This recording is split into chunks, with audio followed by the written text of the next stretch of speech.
Underway less than a minute before we get the call to fire up these Mazda MZR power plants. All these drivers with Tatis chassis, elite built Mazda power plants and Cooper tires on all four corners. 13 drivers getting set to go. Joining me down here on pit lane as we get ready to go and fire up these engines, one of our guests from Cooper Tires. He will give us the call to start. The command coming from Dale Schimler. Ladies and gentlemen, these drivers ready to go. Let's fire them up here at Mid-Ohio. On behalf of everyone at Cooper Tires, drivers, start your Mazda engines. That's the call we wanted. Engines coming to life down here on pit lane. Ladies and gentlemen, the first of 3 Mazda Road to Indy events. Ready for you here at Mid-Ohio. John Phippen, I'll meet you up in the tower. Take it away. Thanks, Rob Howden, and I am John Phippen. Glad to have you with us. Those of you listening on the streaming broadcast, I'm overlooking the start-finish line here from the Cooper Tires Press Tower at the Mid-Ohio Sports Car Course. We can see a beautiful crowd of fans here. It's a beautiful day, some puffy white clouds in the sky, no threat of rain. We're looking forward to a great day of racing. As the cars take off on their pace lap, they will head around through turn number 1, which is the fastest turn on this racetrack, and they come into the view of Rusty Bell. Rusty, how are you doing out there? We're doing great, and as you mentioned, John, a great crowd. I get to see the keyhole turn, and there's a great crowd up in the keyhole. We even have a good crowd on the outside of turn 1. As John said, he throws it to me as they come around that turn 1 area where the pit exit lane is also. The cars coming out now. They go up the straightaway into a pretty hard braking area at the top of the keyhole through that 180-degree off-camber turn, and that leads them on to the longest straightaway here, 3,000 feet. I am just past the kink here in the start stand, not for this race, but some of the other races. Here we get the start on the back straightaway, and then down hard braking and the best passing areas, it leads down into the S's. Down into the S's right at the top of turn 5 is Brian Culbertson. Hey, Brian, good crowd there in front of you, I'll bet. Oh, good crowd. Still some room down here, but it'll fill up as the morning goes along. Getting ready for the Pro Mazda cars out here. They put on a great show yesterday. Expect the same. But turn number 4, like Rusty was saying, greatest passing zone at the track is right at the top end of the straightaway. But once they get that pass done, they have to get through turn number 4. They drop down a slight incline. They climb a hill. And they go through tricky turn number 5. We've had quite a few cars already off this morning at the exit of turn number 5. It's a left-hander. They drop down the hill into turn number 6. Several passes happened in the MX-5 Cup there, down into turn number 6. I don't expect too many with the Pro Mazda cars, but it could happen. They go out of my view underneath the Honda Bridge and head towards Thunder Valley. As they head towards Thunder Valley, this track has 140 feet of vertical in it. The highest point of the track is just at the entrance to the keyhole turn. The lowest point of the track is in Thunder Valley, as you might say. But giving us all the highlights from that low point is Tom Michaels. Hey, Tom. Not the first time I've been the low point of a broadcast. Anyway, we take a look here. You come through turn 7. That's kind of blind to us. But then we see him 2 consecutive right-hand turns. Turn 8, turn 9. Both a little bit off camber. Then they come up over a little bit of a rise. The cars get light there, and we've seen cars spin to the outside because of that. Down into Thunder Valley, underneath the Total Quartz Bridge. You bend around to the right in turn number 10, and then the left-hander at turn number 11. A very tricky turn, as we have seen this weekend, into the carousel and onto the front straightaway where John is. Rob Howden, we've got to start. It looks like David Malukas is going to get a good jump. Indeed, David Malukas out to a solid jump as we are green flag racing, a hardcore run into turn number 1 under the Cooper Tire Bridge. They'll work their way out to turn number 1, now up to turn number 2. Again, these young drivers got championship on their mind. Again, Renus VK able to get the win yesterday, his 3rd straight victory. He has worked his way now into the 2nd spot. It's one of the Juncos drivers battling with Parker Thompson, Rusty, for that 3rd position. Yeah, the 9 car got a really bad run through turn 1 and got pushed over the curbing there and is holding up the train behind him. He is really struggling right now. McGinnis, as our leaders go by, VK and Malukas at the point. Malukas with the point, making his way into turn number 4. We got a car that's going to come off the high side here. It's the number 1 car down through China Beach. The front wing just gets demolished on that car.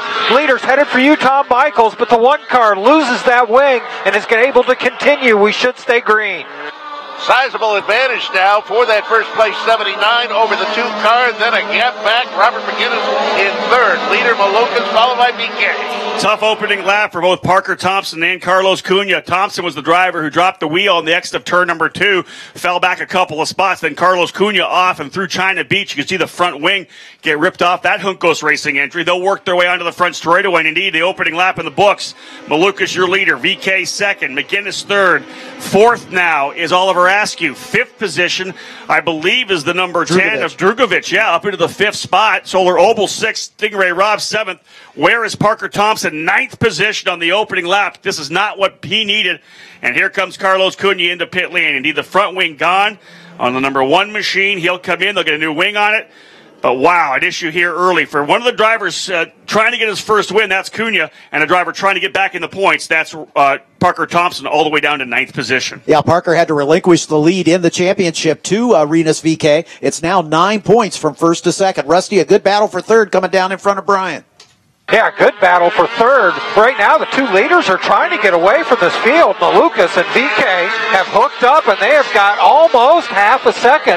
Tom Michaels headed for you. Watch the leaders trying to get away. Yeah, they've separated themselves. No challenge there. There could be a challenge coming up in just a moment for that third place position. I asked you about 3 car lengths off the wing of McGinnis. So then they coming up through the top part of the racetrack here once again. Into the carousel. Solid little advantage at this point here for David Malukas. He's going to try to get back on the top of the box after sweeping the weekend at Road America. Keeping an eye on the car number 90 of Parker Thompson trying to recover here. He's going to try to get a good run here on the number 8 of Nikita Listoshkin. He comes across the line again in the 9th position. They'll work their way under the Cooper Tire Bridge. It's crucial for Parker Thompson to get through here, get another spot. He's going to hope for a full course yellow as well to potentially back the field up to him once again. But again, here's Parker Thompson. He'll go to the inside in turn number 2. Book it. Thompson by Listoshkin. He's up to P8.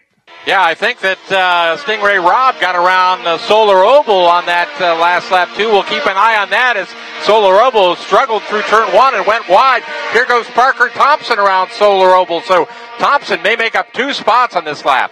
He does, Rusty. He gets another one of those spots, and our leader continues to check out. Tom Michaels, they're in front of you, and I've got a spinner here. We're going to stay green, though. No real challenge there for the lead at all, and that challenge I thought was going to come up there for the third place position, and he just kind of stabilized.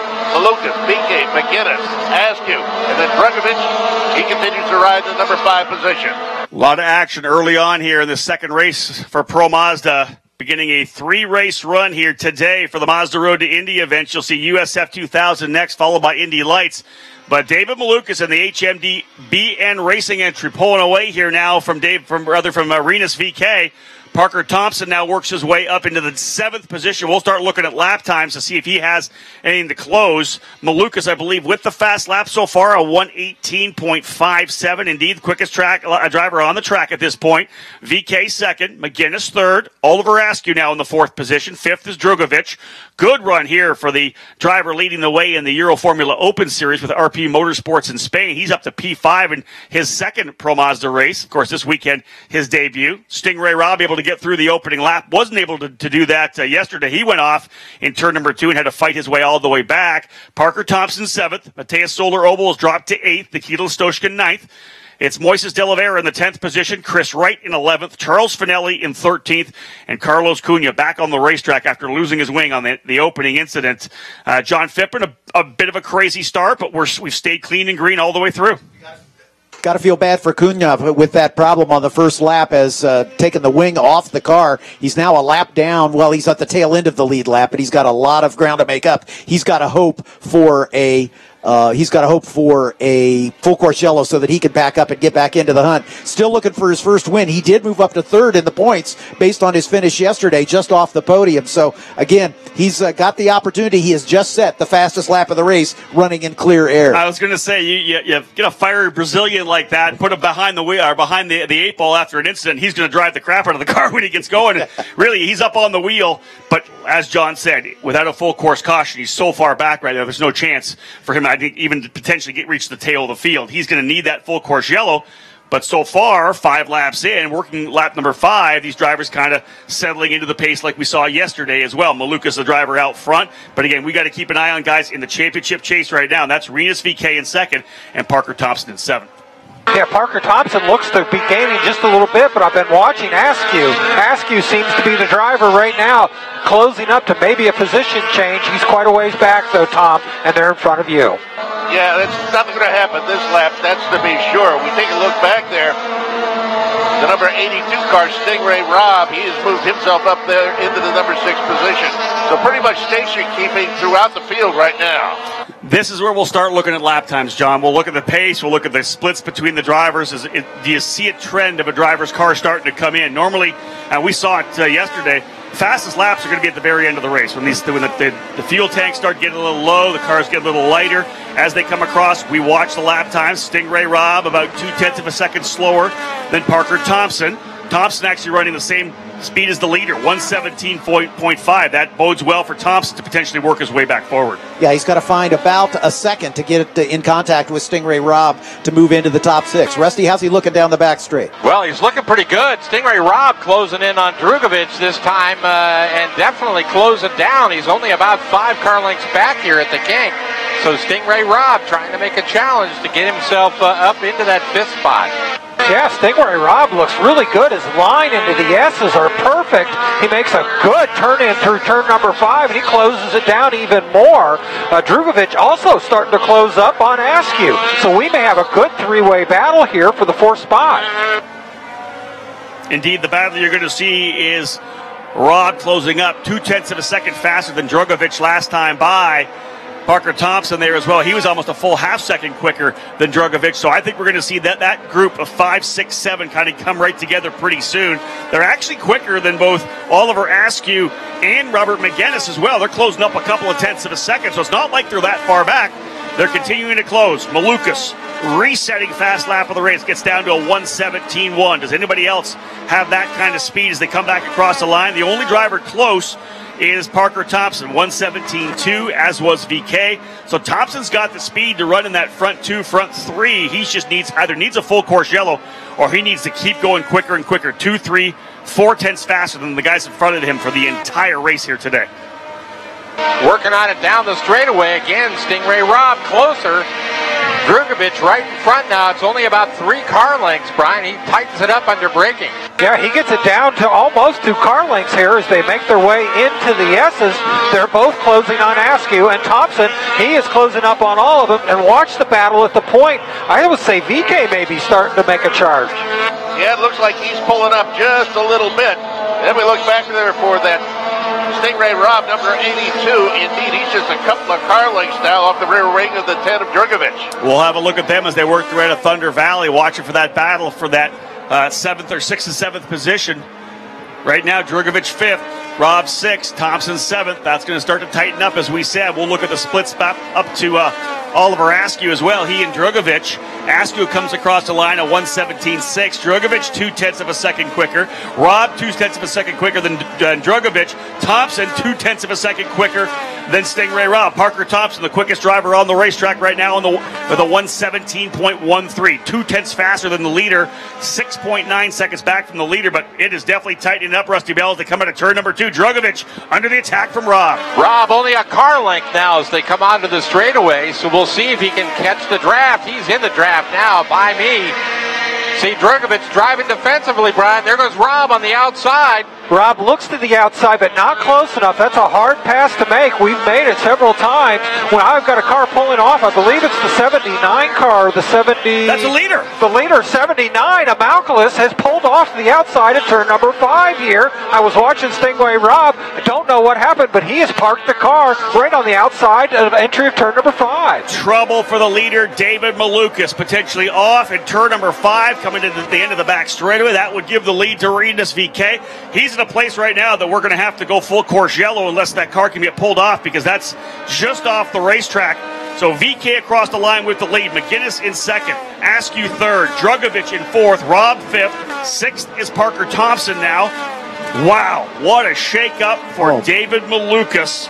off the racetrack with he had a 1.3, 1.4 second lead. Yeah, he was just controlling the pace and something obviously mechanically with the car as he just rolled to a stop there at turn 5. We're getting the replay of it, and I'm stunned. I don't know what to say. Well, again, these cars are high-performance machines. All it takes is a little wire. Sure. You talk about the fact sometimes it's a major malfunction. Sometimes it's that 5-cent part that will snap, and the car is left with no power. So again, all he did was coast through turn number 4, potentially electrical. Here's the replay here. He comes over and keeps the car to the far right side of the racetrack. He knew obviously it was dead stick when he came through the corner. Yep. And just pulls it off to the side of the track. David doing the best he can to try to get off the racetrack. At this point, we're staying green. He is off to the driver's right, coming out of turn number 4 over to turn number 5. So with 8 laps in, we're still green right now. The lead 1.2 seconds for Rinus VeeKay. McGinnis runs in second. Askew in third. Here comes the leader, the number 2. Then it's the 9 of McGinnis. We'll watch them all come through. We'll pick up some lap times. 17.4 for the leader. 17.3 for McGinnis. 17.9 for Askew. 17.7 for Drugovich. A 7 for Rob. A 5 for Parker Thompson. So again, closing up for that battle for 4th, 5th, and 6th. Brian, I guess they're going to do it with a hot pull, right? John, it's not a hot pull, it's a hot push. The AMR guys ran across the track. Now the car is high centered at the edge of the track. They're trying to get it out of the way. The old-fashioned way, pushing the car out of the way. We'll see. This is not a good spot for them to be. And we got the battles coming right now in front of me. We've got a 3-way battle for that 4th spot. Stingray Rob's going to come under the waving yellows here. They're going to be able to resume. The number 3 car of Askew is going to get swallowed up. We have got a great 3-way battle for the 4th spot coming at you, Tom Michaels, but we're going to be able to get cleared here. It looks like they're going to get it back to the cut. Yeah, that battle continues there. The 10th car continues in the position. Drugovich, Stingray Rob, going to tuck right in behind. A car length and a half back, and then Parker Thompson looking to move up as well. Rinus VeeKay dodging a major bullet there. Had they gone full course yellow, would have stacked the whole field up as he works his way across start-finish here. You got these drivers stacking up, as you said, but yeah, Rinus VeeKay first gifted the lead after an issue for Malukas. Malukas tried to get off the racetrack, but the AMR safety crew getting out there, pushed him back behind the wall. There's a cut there that he's able to drag him back through. Wow, very lucky for Rinus VeeKay, because that would have just stacked everyone back up for a restart. Makes you wonder about what discussions went on in the Junco stable, because they would have certainly wished for a full course yellow to allow Carlos Cunha to catch up, but hey, it's just the way it fell. No, I think they'd be fine with going full, keeping it green. Yeah, they don't want Carlos has got his own deal going on. They're running 1st and 2nd right now. The last thing they would have wanted to see was a full course yellow. Now, here's the issue here, and we talked about this yesterday. Stingray Rob has been able to reel in Drugovich, but he hasn't pulled the trigger, hasn't made the move yet, and that's what's tough. When you get up there, you got to pounce, because once you get behind a car, you start getting in that aero wash. You lose the way the air flows over the car. You lose a lot of the downforce off of the front wing when you're close. The air kind of just goes over top of you and does not impact the front wing, which gives you the front downforce. When you're in some of the fast sweepers here, like turn number 1, such a tough corner, you try to get in there, and you lose that front wing, and the car's going to understeer almost off the racetrack. So it's tough to set the pass up in 2 or the pass up in 4 when you've lost all that aero in the front wing. I would expect to see Parker Thompson start to get aggressive here right now. If Stingray Rob can't do it, Parker Thompson's got to go at it himself. Coming at you, Rusty. Watching them now across track, they've stretched out just a little bit. As you talked about, Rob, that air coming over their wings, they need a little bit of space to get the car, the downforce to hook up to get through turn 1 and into the keyhole right now. As they come onto the straightaway, they'll try to catch that draft. The place to make the pass here is at the top end of the straight. Nobody close enough right now. Stingray Rob is tightening it up. He gets a couple of car lengths here at the kink, but then he is right in that wash behind. He cannot make that pass on Drugovich. Yeah, Stingray Rob gets there. He can get within a car length here as he makes his way through the S's. We're talking about the aero grip comes into play, but through the S's, mechanical grip is more important. Tom Michaels in front of you, that great 3-way battle. Yeah, right now, Stingray Rob is a car length and a half off the rear of the 10th car of Drugovich. And right now at this point, Parker Thompson, I should say, he is not able to pull up and get on the rear wing of Rob. those three separated by just about a second between them. We just got a report from one of our print reporters, and thanks to Bob Miller and his crew, John Ness talked to the crew of our early leader, David Malukas. He said the engine just died. They tried to reset all the electronics to see if they could get it to come to life, and no deal. So, like you said, maybe that 5-cent part is what put our pole sitter and leader out of what was a pretty comfortable lead at the time. Yeah, major disappointment for David Malukas as he had the lead pretty much in hand. Would have been a pretty solid battle, I would expect, through to the end of this race, whether or not Rinus VK had the pace to close up. Rinus, though, down to a 117.9 now. McGinnis a 116.9. Here's the interesting thing. Rinus VK now has 5 wins on the season. Swept the weekend at St. Petersburg, swept the weekend in Toronto, and won yesterday. Robert McGinnis has not yet won. He's been racing with Rinus. They raced in the MRF Challenge in India in the offseason. These guys have been traveling together. They've been racing together. McGinnis wants that win. He's got one in USF2000, won the opening race at St. Petersburg last year. But I'll tell you, if he's got whatever it takes to close up, he needs to try to go for that race win, because you got to get that victory under your belt, that first one. We'll see if McGinnis, he was quicker by 0.2 of a second last time by, and right now only a second, the difference. He's visibly closer as they come across the line right now. We'll see what timing and scoring has to say. I would guess it's under a second, and it is. 0.8 of a second. New fast lap for Robert McGinnis. Rusty Bell, we got a battle for the lead in addition to that great battle back for fourth. Yeah, we're going to watch that. McGinnis was struggled there at the beginning. The heat not in the tires, and he did not get around turn 1 and sort of stack the field up behind. But now the tires have come in, and he has begun to turn the wick up. He is closing up on the back of VK, and we'll see if he can get any closer. We also see that Stingray Robb is definitely closer to Drugovich right now and is in the draft. He is close enough to pull the trigger here at the top end if he can get there. He's down the inside, Brian. It looks like Drugovich fakes to the inside there to take a defensive line and holds up Stingray Robb. Yeah, Drugovich does. He takes the defensive line, but Stingray Robb right there trying to he's peeking to the inside of turn number 6, not close enough to get that pass done. So 2 great battles on the track in front of you, Tom. Yep, that battle for the lead, probably 3 car lengths separating VK and McGinnis, and about a car length and a half. That's the lead for Drugovich right now over Robb. We're getting toward the middle portions of this race. Yeah, we're just past the halfway point, Tom. They've now got 13 laps in the books as they come across. They'll make that 14 laps in the books. So we have 11 remaining in this 25-lap contest. Second half of this second race for the drivers in Pro Mazda. Again, VK and McGinnis first and second. That gap down to now 0.6 of a second is again McGinnis over 0.2 faster than Rinus VK.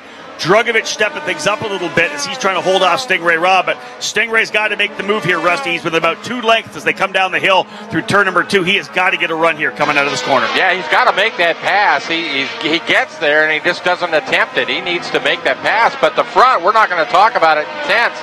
We're going to talk about it in car lengths. It's about 4 car lengths now. Yeah, the battle for the lead keeps shaping up better and better. We're watching the number 9 of McGinnis closing up on VK. He gets it down to 4 car lengths, but even closer is Stingray Robb on Drugovich, not able to pull the trigger, and Thompson's being held up there too. Yeah, we'll watch for that battle right now for 4th place. It goes by us now, and it is 2 car lengths separating Drugovich and Robb. That's about the same distance between the first place runners right now, Rinus VK and Robert McGinnis. Well, to be honest, Stingray Robb's had a couple of shots at it. He just has not pulled the trigger. He was able to get down to within about a length. Sometimes you got to force the issue unless Stingray Robb say, you know what, 5th place finish, I'm pretty good with it. I had a rough one yesterday. I was off track. I battled my way back to, I believe, 9th position was the result yesterday. Hey, P5, I started 7th. I'll take that position. Normally, drivers will try to move forward, but again, when you're thinking about just getting that experience, you've had a great run, you continue to put the pressure on him, maybe try to force him to make the mistake as opposed to try to make that an over-aggressive pass. But again, Rusty, as he comes out of turn 2, he's right now in the slipstream. Oh, I'm not thinking P5 if I'm in that car. There's no way. I'm going for it. Right now, he's close enough again. That last lap, Drugovich had to drive defensively. He does so again. Now Robb to the outside, but he can't get there, Brian. Oh, I tell you what, Drugovich made 2 moves there at the end of the back straightaway. He was blocking the inside, and Stingray Robb went to the high side and got blocked again. So Stingray Robb, I'm going to see some steam coming out underneath that helmet, and the battle for the lead gets even tighter. Indeed it does. Less than a car length separating 4th and 5th right now. Drugovich still with the advantage. Still just kind of peeking around there in 6th place is Parker Thompson. Guarantee you race control will be having a look at that double move by Drugovich down into turn number 4. Indeed, moved to the inside and came back out a little bit. Battle for that position continuing, and Stingray Robb and that brilliant yellow Team Pelfrey number 82 continues to push. Parker Thompson right there as well, kind of waiting for something to happen, but again, it looks like his car's leveled off a little bit.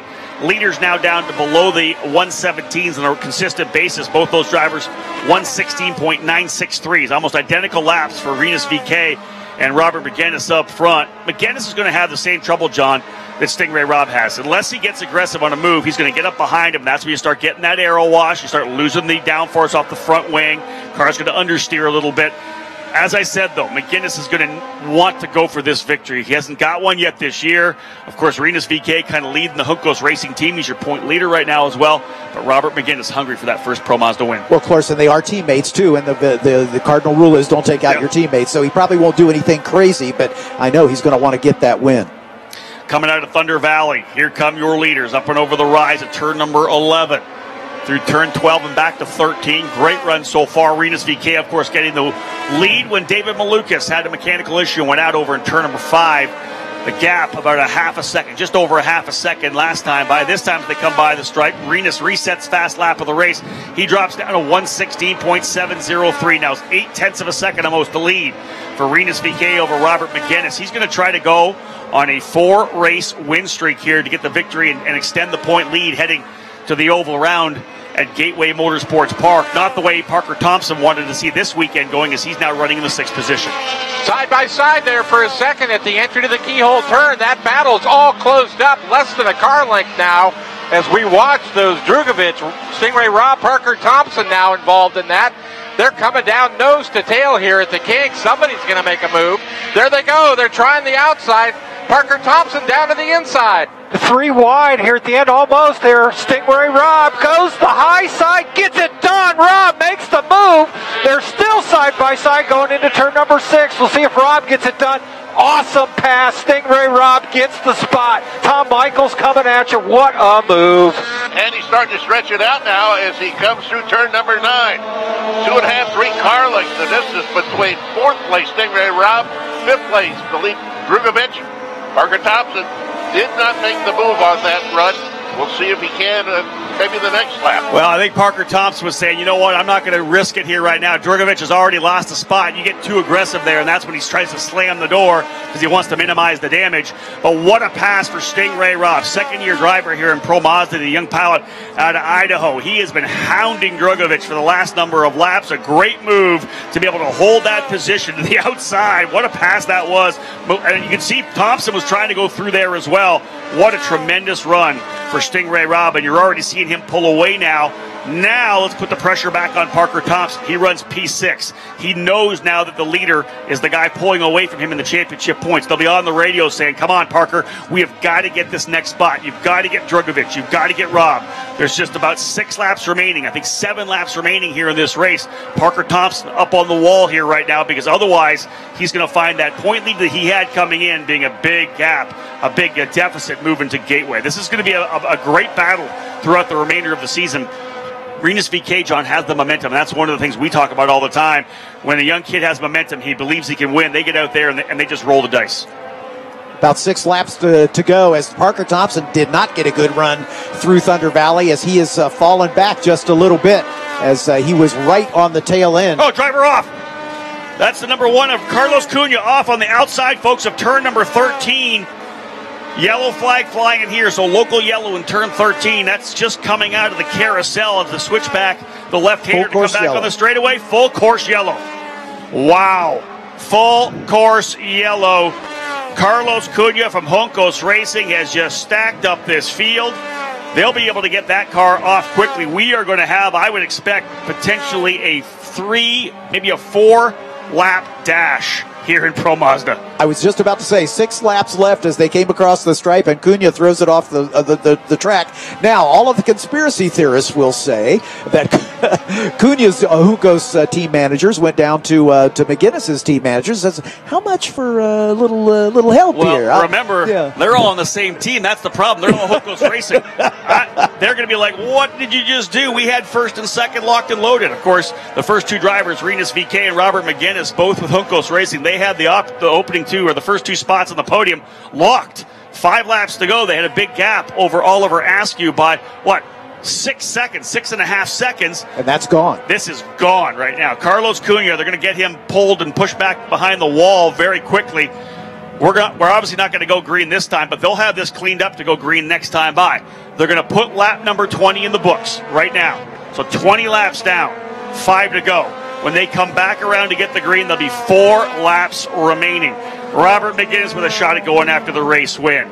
Oliver Askew with a shot at trying to get up there front as well. Stingray Robb now into the 4th position. Started 7th. What a run for Stingray. He's full of energy and confidence now after that pass on Drugovich. Biggest happy guy out now here is Parker Thompson. Yep. He's P6. He's going to get a shot at doing something. And as we always say, yellows breed yellows. So get ready, folks. Pro Mazda, you guys up at turn number 2 are in a great place because this is going to be a wild restart. It'll be 4 to go. And I want to give a tip of the hat to Charles Finelli, who pulled aside to let the leaders go by. He had just gone a lap down, so he's letting the entire queue go by. He's picking up at the back. He knows he doesn't have a chance for the win, and he doesn't want to mix it up with these leaders. And I'm sure we'll probably go green this time by as they've got Cunha's car behind the barrier. Yeah, we'll watch that right now. We also got some reports there that Stingray Robb touched the back of Drugovich when he made that pass up and down the straightaway. He had bumped up in turn 2, looking to see if there's any damage on that car, Stingray Robb. I don't see any, and I got a report that he's going to be counseled at the end of this race, which I'm sure he'll be smiling if that happens. Better to be counseled than to be black flagged or told to make a drive-through penalty. True enough. And again, aggressive racing. Drugovich, I don't want to say this that he deserved a little bump and run, but when you're blocking like that, you got to expect there's going to be contact for sure. And I'm not surprised if there's a little touch in turn number 2. It didn't overly affect things, but of course it just maybe ruins the drive out of the corner a bit. We're expected to go green this time by. Need the lights out in the pace car. They're going to pull off here. Ladies and gentlemen, we're going to have a 4-lap dash to cap things off here in Pro Mazda. Everyone's stacking it back up. VK, McGuinness, Askew, Robb, Drugovich, and Thompson, your top 6 drivers. McGuinness with an opportunity to potentially go for his first ever Pro Mazda race win with a young driver from New York behind it. They're jumping on the throttle. Here we come. Onto the front straightaway. Green, green, green. Racing back under the Cooper Tires bridge. McGuinness right there, up onto the gearbox as he tries to work his way through turn number 1. It's the long straightaway down to turn number 2. Rusty Bell, important part of this racetrack. Here we go. Up into the top of the keyhole, the battle for second, a little bit close now. Askew looking for a way around McGuinness, but Stingray Robb closes in under braking. Stingray Robb's car really good under braking. We've seen that at the top end of the straightaway, and he's good on the entry to the keyhole. He is now the one looking to make a move right now. He's under the rear wing of Askew. Now he's down to the outside, Brian. He's going to try that outside move. He's got the position right now. Stingray Robb. Oh, the front end pushes out. He goes wide. He's back to the 4th spot. Stingray Robb had the position but took the brakes too late. He's back to the 4th spot. Askew there at 3rd. Top 2 getting away just a little bit. Thompson trying to make a move. Yeah, right now pretty much equidistance for all the cars as you go through the top 7, then a little distance back to the number 8 car with Stoshkin in 8th place. Leader continues to be BK. They were 2x2 down into turn number 4. Of course, we know that Stingray Robb was on the outside of Oliver Askew. I believe Parker Thompson tried the inside of Drugovich as well. Here they go. 3 laps to go this time by. McGuinness not close enough to challenge VK. Thompson trying to reset to see if he can't go back at Drugovich. And the same goes for Stingray Robb. He's probably about 4 or 5 car lengths behind Oliver Askew. A very aggressive move into turn number 4. Wasn't able to make it stick there. Can he get himself set up for another one here late in the race? I expected a little more to Parker Thompson trying to make that move because he needs it. He needs to move up a couple more spots here to try to stay close to Rinus VK in the championship. But Rusty, they'll work their way down here again. We'll see if anybody else is in position to make a pass. Yeah, I think they're too far apart. That last lap challenge really shuffles the field a bit. and extends the gaps out, they're going to have to set up for a pass on the next lap as everybody evenly spaced now coming down the straightaway. Rob closes it down to about a car length, the top of 5.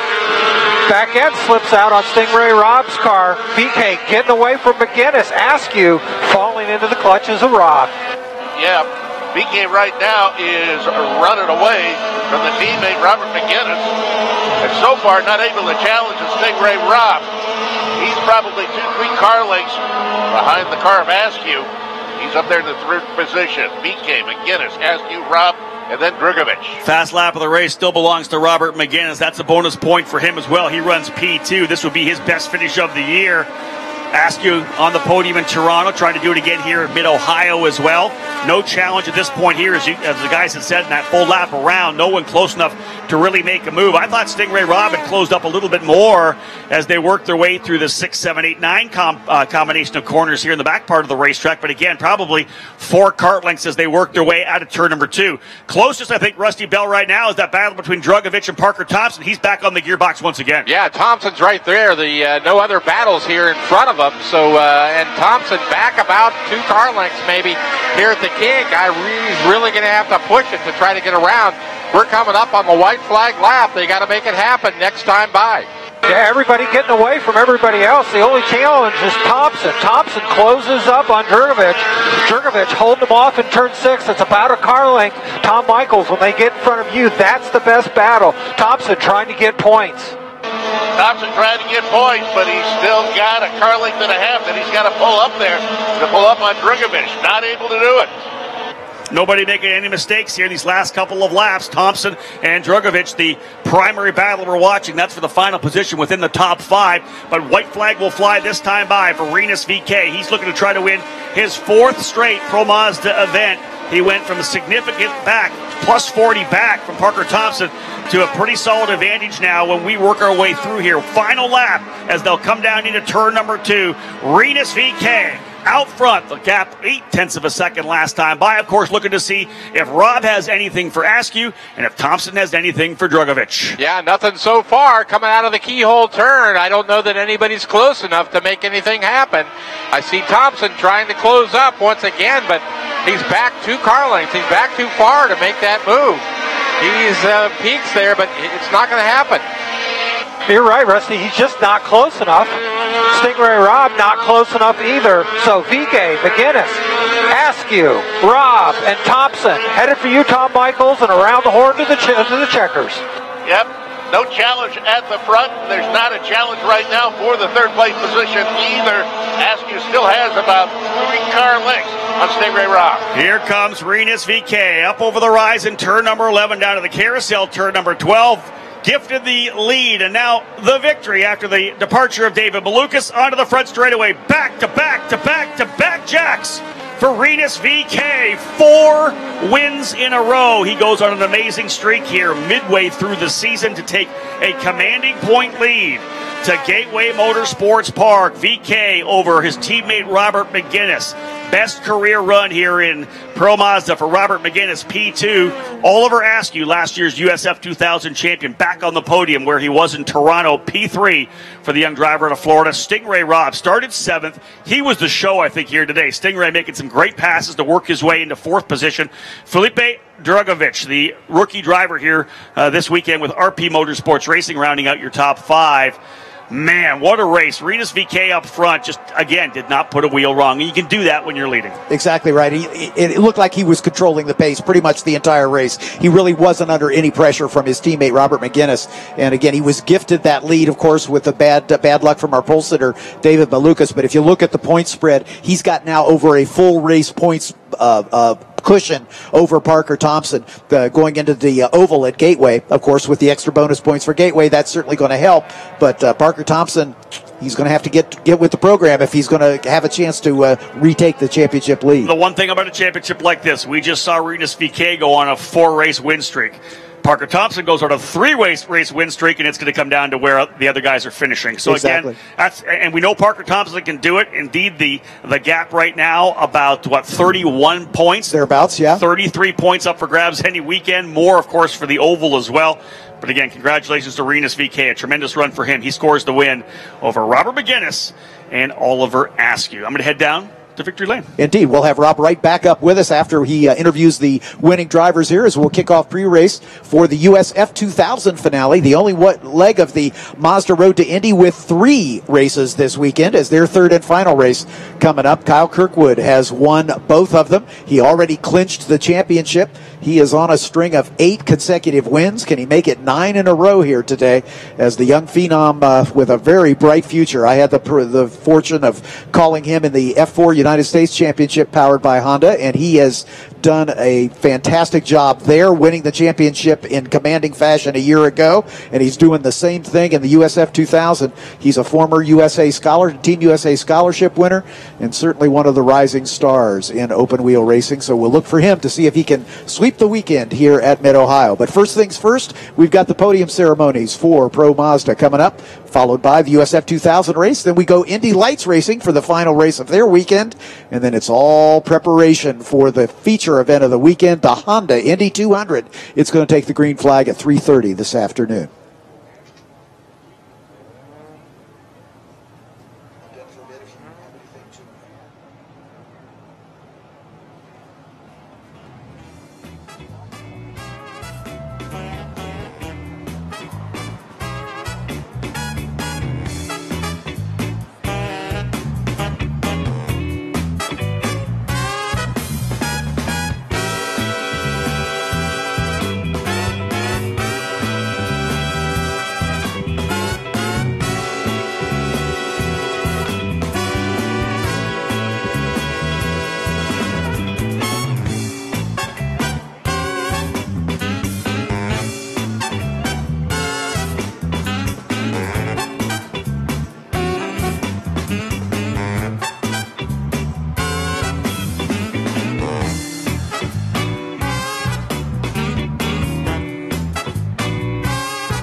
him with his third place trophy, one of our guests of Cooper Tires, Ian Kennedy.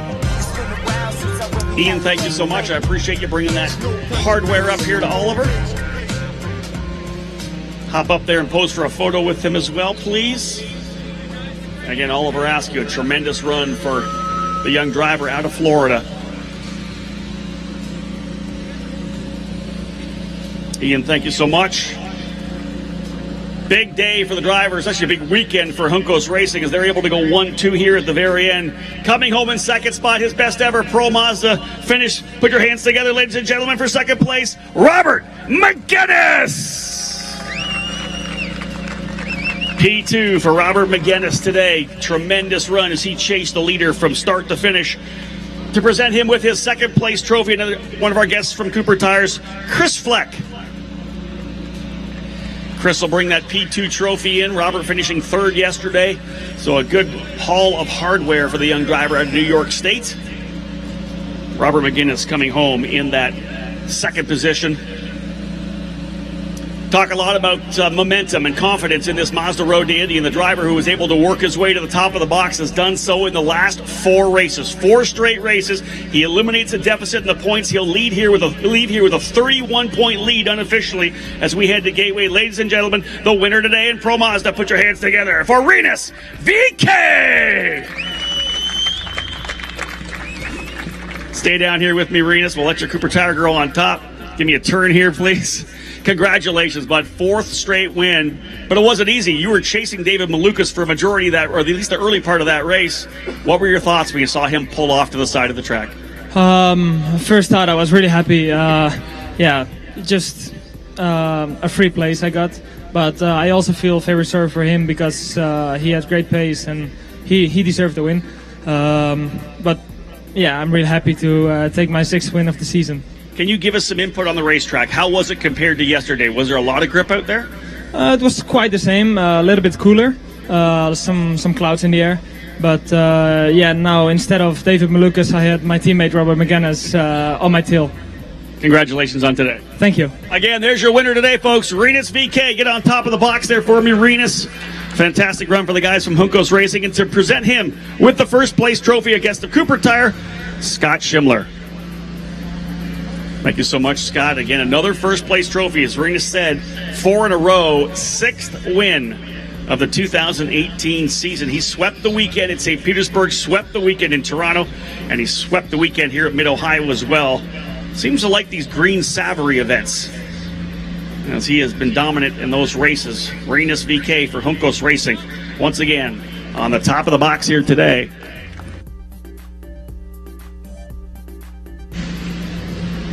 USF2000 drivers about set to go as well. They'll roll on track here momentarily. The drivers in the very first rung of the Mazda Road to Indy. We already have our champion crown. That came in the opening race of their triple header here at Mid-Ohio. Kyle Kirkwood from Jupiter, Florida for Cape Motorsports. 8 race wins in a row and clinching the championship with 5 races left. He would go on to win race number 2 here this weekend. We'll try to do it again here right now. James Raven starting on the pole position, though, for race number 3 of this triple header weekend. Pro Mazda and Indy Lights drivers will go from here. But a month's time, we're back on track at the Ultra Quick Gateway Motorsports Park. That event, of course, coming back onto the Verizon IndyCar Series schedule last year. And it was packed, an absolute packed house at Gateway. They do a great job with local promotion. It's a good opportunity for them to see these young drivers in this Mazda Road to Indy. Indy Lights and Pro Mazda on the oval. USF2000 drivers will be off for over a month, and they will be back on track, going wheel to wheel at Portland International Raceway, the finale of this year's Mazda Road to Indy. Again, they'll be up next, followed by Indy Lights. And then the Verizon IndyCar Series will roll out for their main event here at Mid-Ohio. It is going to be a great one. Weather obviously making things interesting here. A little cooler here with some cloud cover coming in. That'll change things for the drivers in USF2000 and Indy Lights. This track here at Mid-Ohio just changes so much with the different temperatures, the cloud cover, the grip levels just varying. Anytime you go out onto the racetrack, you have to get a good feel early to find out exactly how your car is going to handle it with the setup that your engineers and staff has wrenched into that car.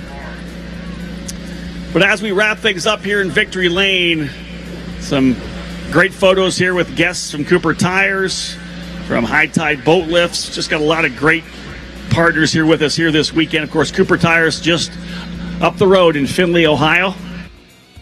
Thanks, Rob Howden, as he concludes the Victory Circle ceremonies. Just two quick announcements as we're setting up for the finale for the USF2000.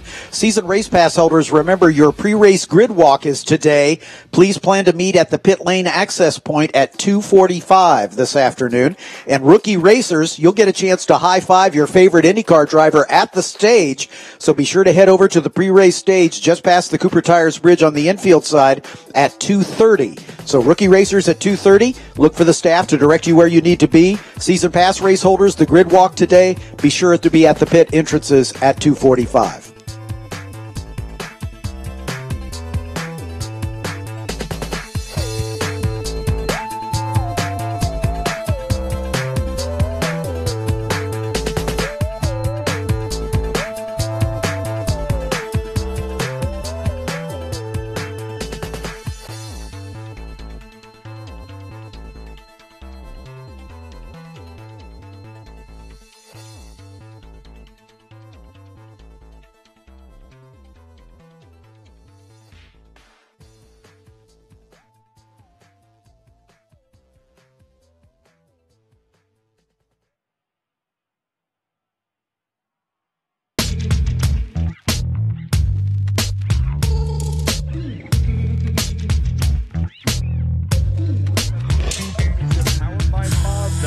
Getting ready for round number 12 of the 2018 season. Next to me, James Raven, the pole sitter for the 12th round of 2018. James, it's your first pole of the season. You've got a big field of USF2000 drivers behind you. What do you have to do in this race to stay out front and stand on the podium? Just try and get a good start, get a good run off two, and make sure I don't get overtaken into four. Just going to try and keep consistency is the key here around here. It's quite hard to pass, so I'll just be trying to stay consistent and hit my marks and go from there, basically.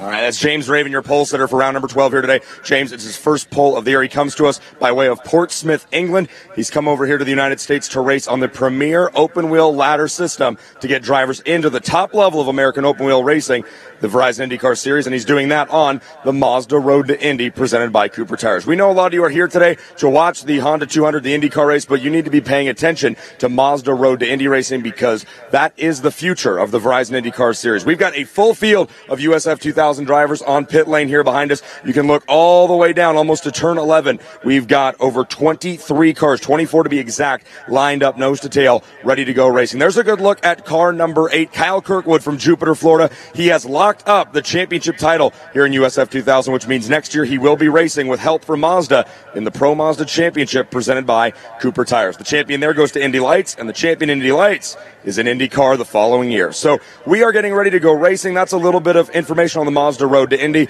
Let's introduce you to the starting field for round number 12 of 2018. Starting in the 24th position, driver of the number 38 USF2000 for Newman Walks Racing, it's Oscar De Luzuriaga. Ahead of him, starting in the 23rd position, racing out of Grand Junction, Colorado, she's a rookie in the number 31, Sabra Cook.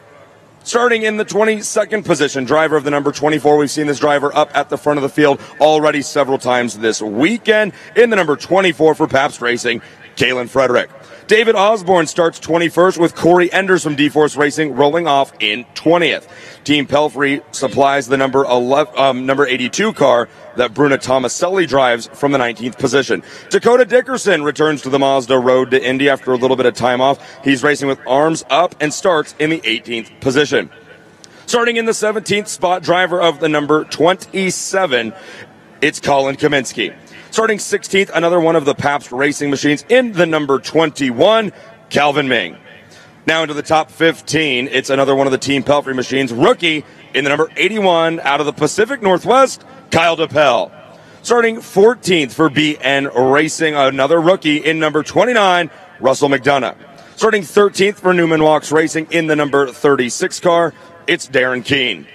Making one of his only starts so far this season on the Mazda Road to Indy, he's a rookie in the number 79, racing for Abel Motorsports, its driver, Jacob Abel. Now to the 11th position and the exclusive Autosports portion of this USF2000 grid. In the number 92, it's rookie Daniel Frost rolling off 11th.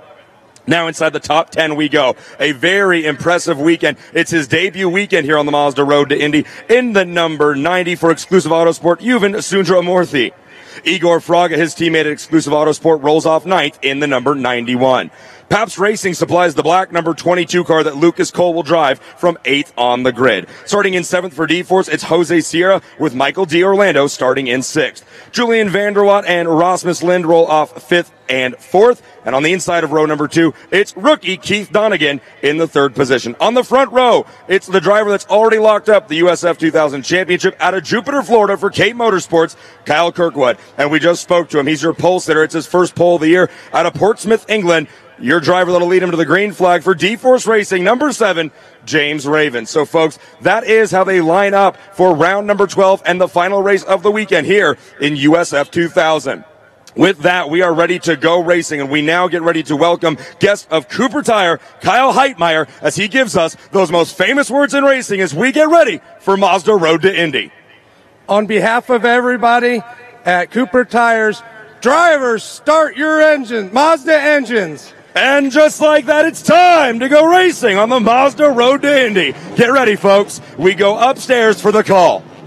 Rob Howden alongside me. I'm John Phippen. We're overlooking the finish line. Welcome to those of you listening here at Mid-Ohio Sports Car Course and, of course, across the world in the web stream. We're glad to have you with us here at Mid-Ohio as this is the finale of a triple header for USF 2000, and it's been all Kyle Kirkwood all the time. 8 consecutive wins. Nobody else has been atop the box since the second round at Grand Prix of Indianapolis. What's really interesting is the fact that Kyle hasn't dominated every race. He's also been lucky. You know, good to be lucky, lucky to be good. There have been times where he has been in the, maybe second or third and guys have wrecked in front of him, or he has, you know, been just pounding a driver and able to make an easier pass. He hasn't dominated every race. He has this particular weekend. He's been looking very good. But again, look, he got the luck early with the contact between Kalen Frederick and Rasmus Lind. Then Rasmus goes off by himself on the opening lap in turn number 1. It was Kalen Frederick who went off by himself in turn number 1 at the start of race number 2. So you got to be lucky to be good and good to be lucky. But Kyle's had just such a fantastic season. I spoke with him yesterday. Just that stress that's off of him right now. You know, he knew that they were going to win the championship just based on what was going on. But to have that done, you can kind of put 2018 to bed to a certain extent. He wants to win some more races, but he's already thinking about 2019. Exactly. Let's introduce the other voices you'll be hearing throughout the rest of the day. As the cars leave our view through turn number 1, they head up toward the keyhole and Rusty Bell. Good day, everybody. Looking forward to the USF 2000 Cooper Tire sponsored race as the pace car makes its way onto the back straightaway. I pick up the cars around turn 1, a very high-speed left-hand corner. They make their way up a straightaway uphill into the keyhole turn, which is a 180-degree off-camber corner, which sets them up for the long back straightaway here with a kink about 2/3 of the way down where our position is, and then they make their way in the best passing area at the top end of the straightaway, heavy on the brakes. And that's Brian Culbertson at that area. Hey, Brian. Hey, John, and hello, S's. We're starting to get filled up back here, getting ready for this USF 2000. Like Rusty said, the end of the back straightaway, the best passing place at the house right now. The field making their way through turn number 4 is a hard right-hander. They drop down a small hill and then climb back up into turn number 5. It's a left-hander. They drop back down the hill again to turn number 6. It's a hard right-hander. They go underneath the Honda Bridge and they head for Thunder Valley. And in Thunder Valley is Tom Michaels. Hey, Tom. Hey, John, and hi, everyone. Front of the field in front of us in turn number 9. We pick them up coming off 7. Couple of right-hand turns, 8 and 9, off camber, up over a little bit of a ridge, and then down into Thunder Valley. Bending right-hand turn at turn 10. A left-hander at turn 11 on into the carousel. We got a good crowd forming over here. As a matter of fact, all of the no parking areas are pretty much full of cars. Well, we're going to get the start right here in front of us. And to call the start, here's Rob Howden. Thank you so much, John. Field set by the fastest laps turned in race number 2. That was James Raven, so he's going to set the pace. They'll come out at turn number 12, the carousel to 13, into the punch-off area. And we're underway. Green, green, green. Not a good start, though, for Raven. He got a little bump from behind from Keith Donegan. Trying to go around the outside of turn number 1. Kyle Kirkwood's going to hold it. Kirkwood with a good lead. As I said, Raven did not punch off quick enough. They'll work their way to that opening corner, and Kyle Kirkwood has gone to the lead already. Rusty Bell looks to be like Raven on full defense. Yeah, he was really moving the car around to try to keep that car of Dunnigan behind him. We'll watch him now down the straightaway. It's Kirkwood, as you said, already out in front of here and trying to walk away, looking for another win. Already has a couple of car lengths out. That 28 machine right behind as we see him, but no movement there. The battle is for third. Great battle there for third. Kyle Kirkwood in that 8-ball. Already pulling out. He's got about a 2-car advantage. We drop back to that third spot, the 28. Dugan able to hold on to that. The field makes their way through. We got 2 cars getting together here right before 6. Headed for you, Tom. I got 2 cars. I got 3 cars off. Sorry, as I followed the field through. The 11 car is off, and he is stalled. We've also got car number 9. Yeah, it's Dakota Dickerson, guys. Yeah, Dickerson. He's rejoining, and the 36 car is off here, and he is the front wing is skew on that car. Back to the race. Darren Keene cannot buy a break. I see the AMR safety team's already got out there. Corey Anderson, the number 11, and we are, I believe, already full course yellow. Darren Keene can simply not buy a break in the number 36 machine. And if indeed it's a 36 that was involved, that guy, the bad luck that has chased him here this year, I'm telling you, it blows me away. Indeed, here come his teammates, David Osborne from Columbus, Ohio, and Oscar de Luzuriaga. They're by. So indeed, Keene was the driver involved. Parker, the sole red number 9 of Dakota Dickerson in the incident as well. He's continued, but I'm telling you, John, we talked about luck for Kyle Kirkwood. He's had lots of it.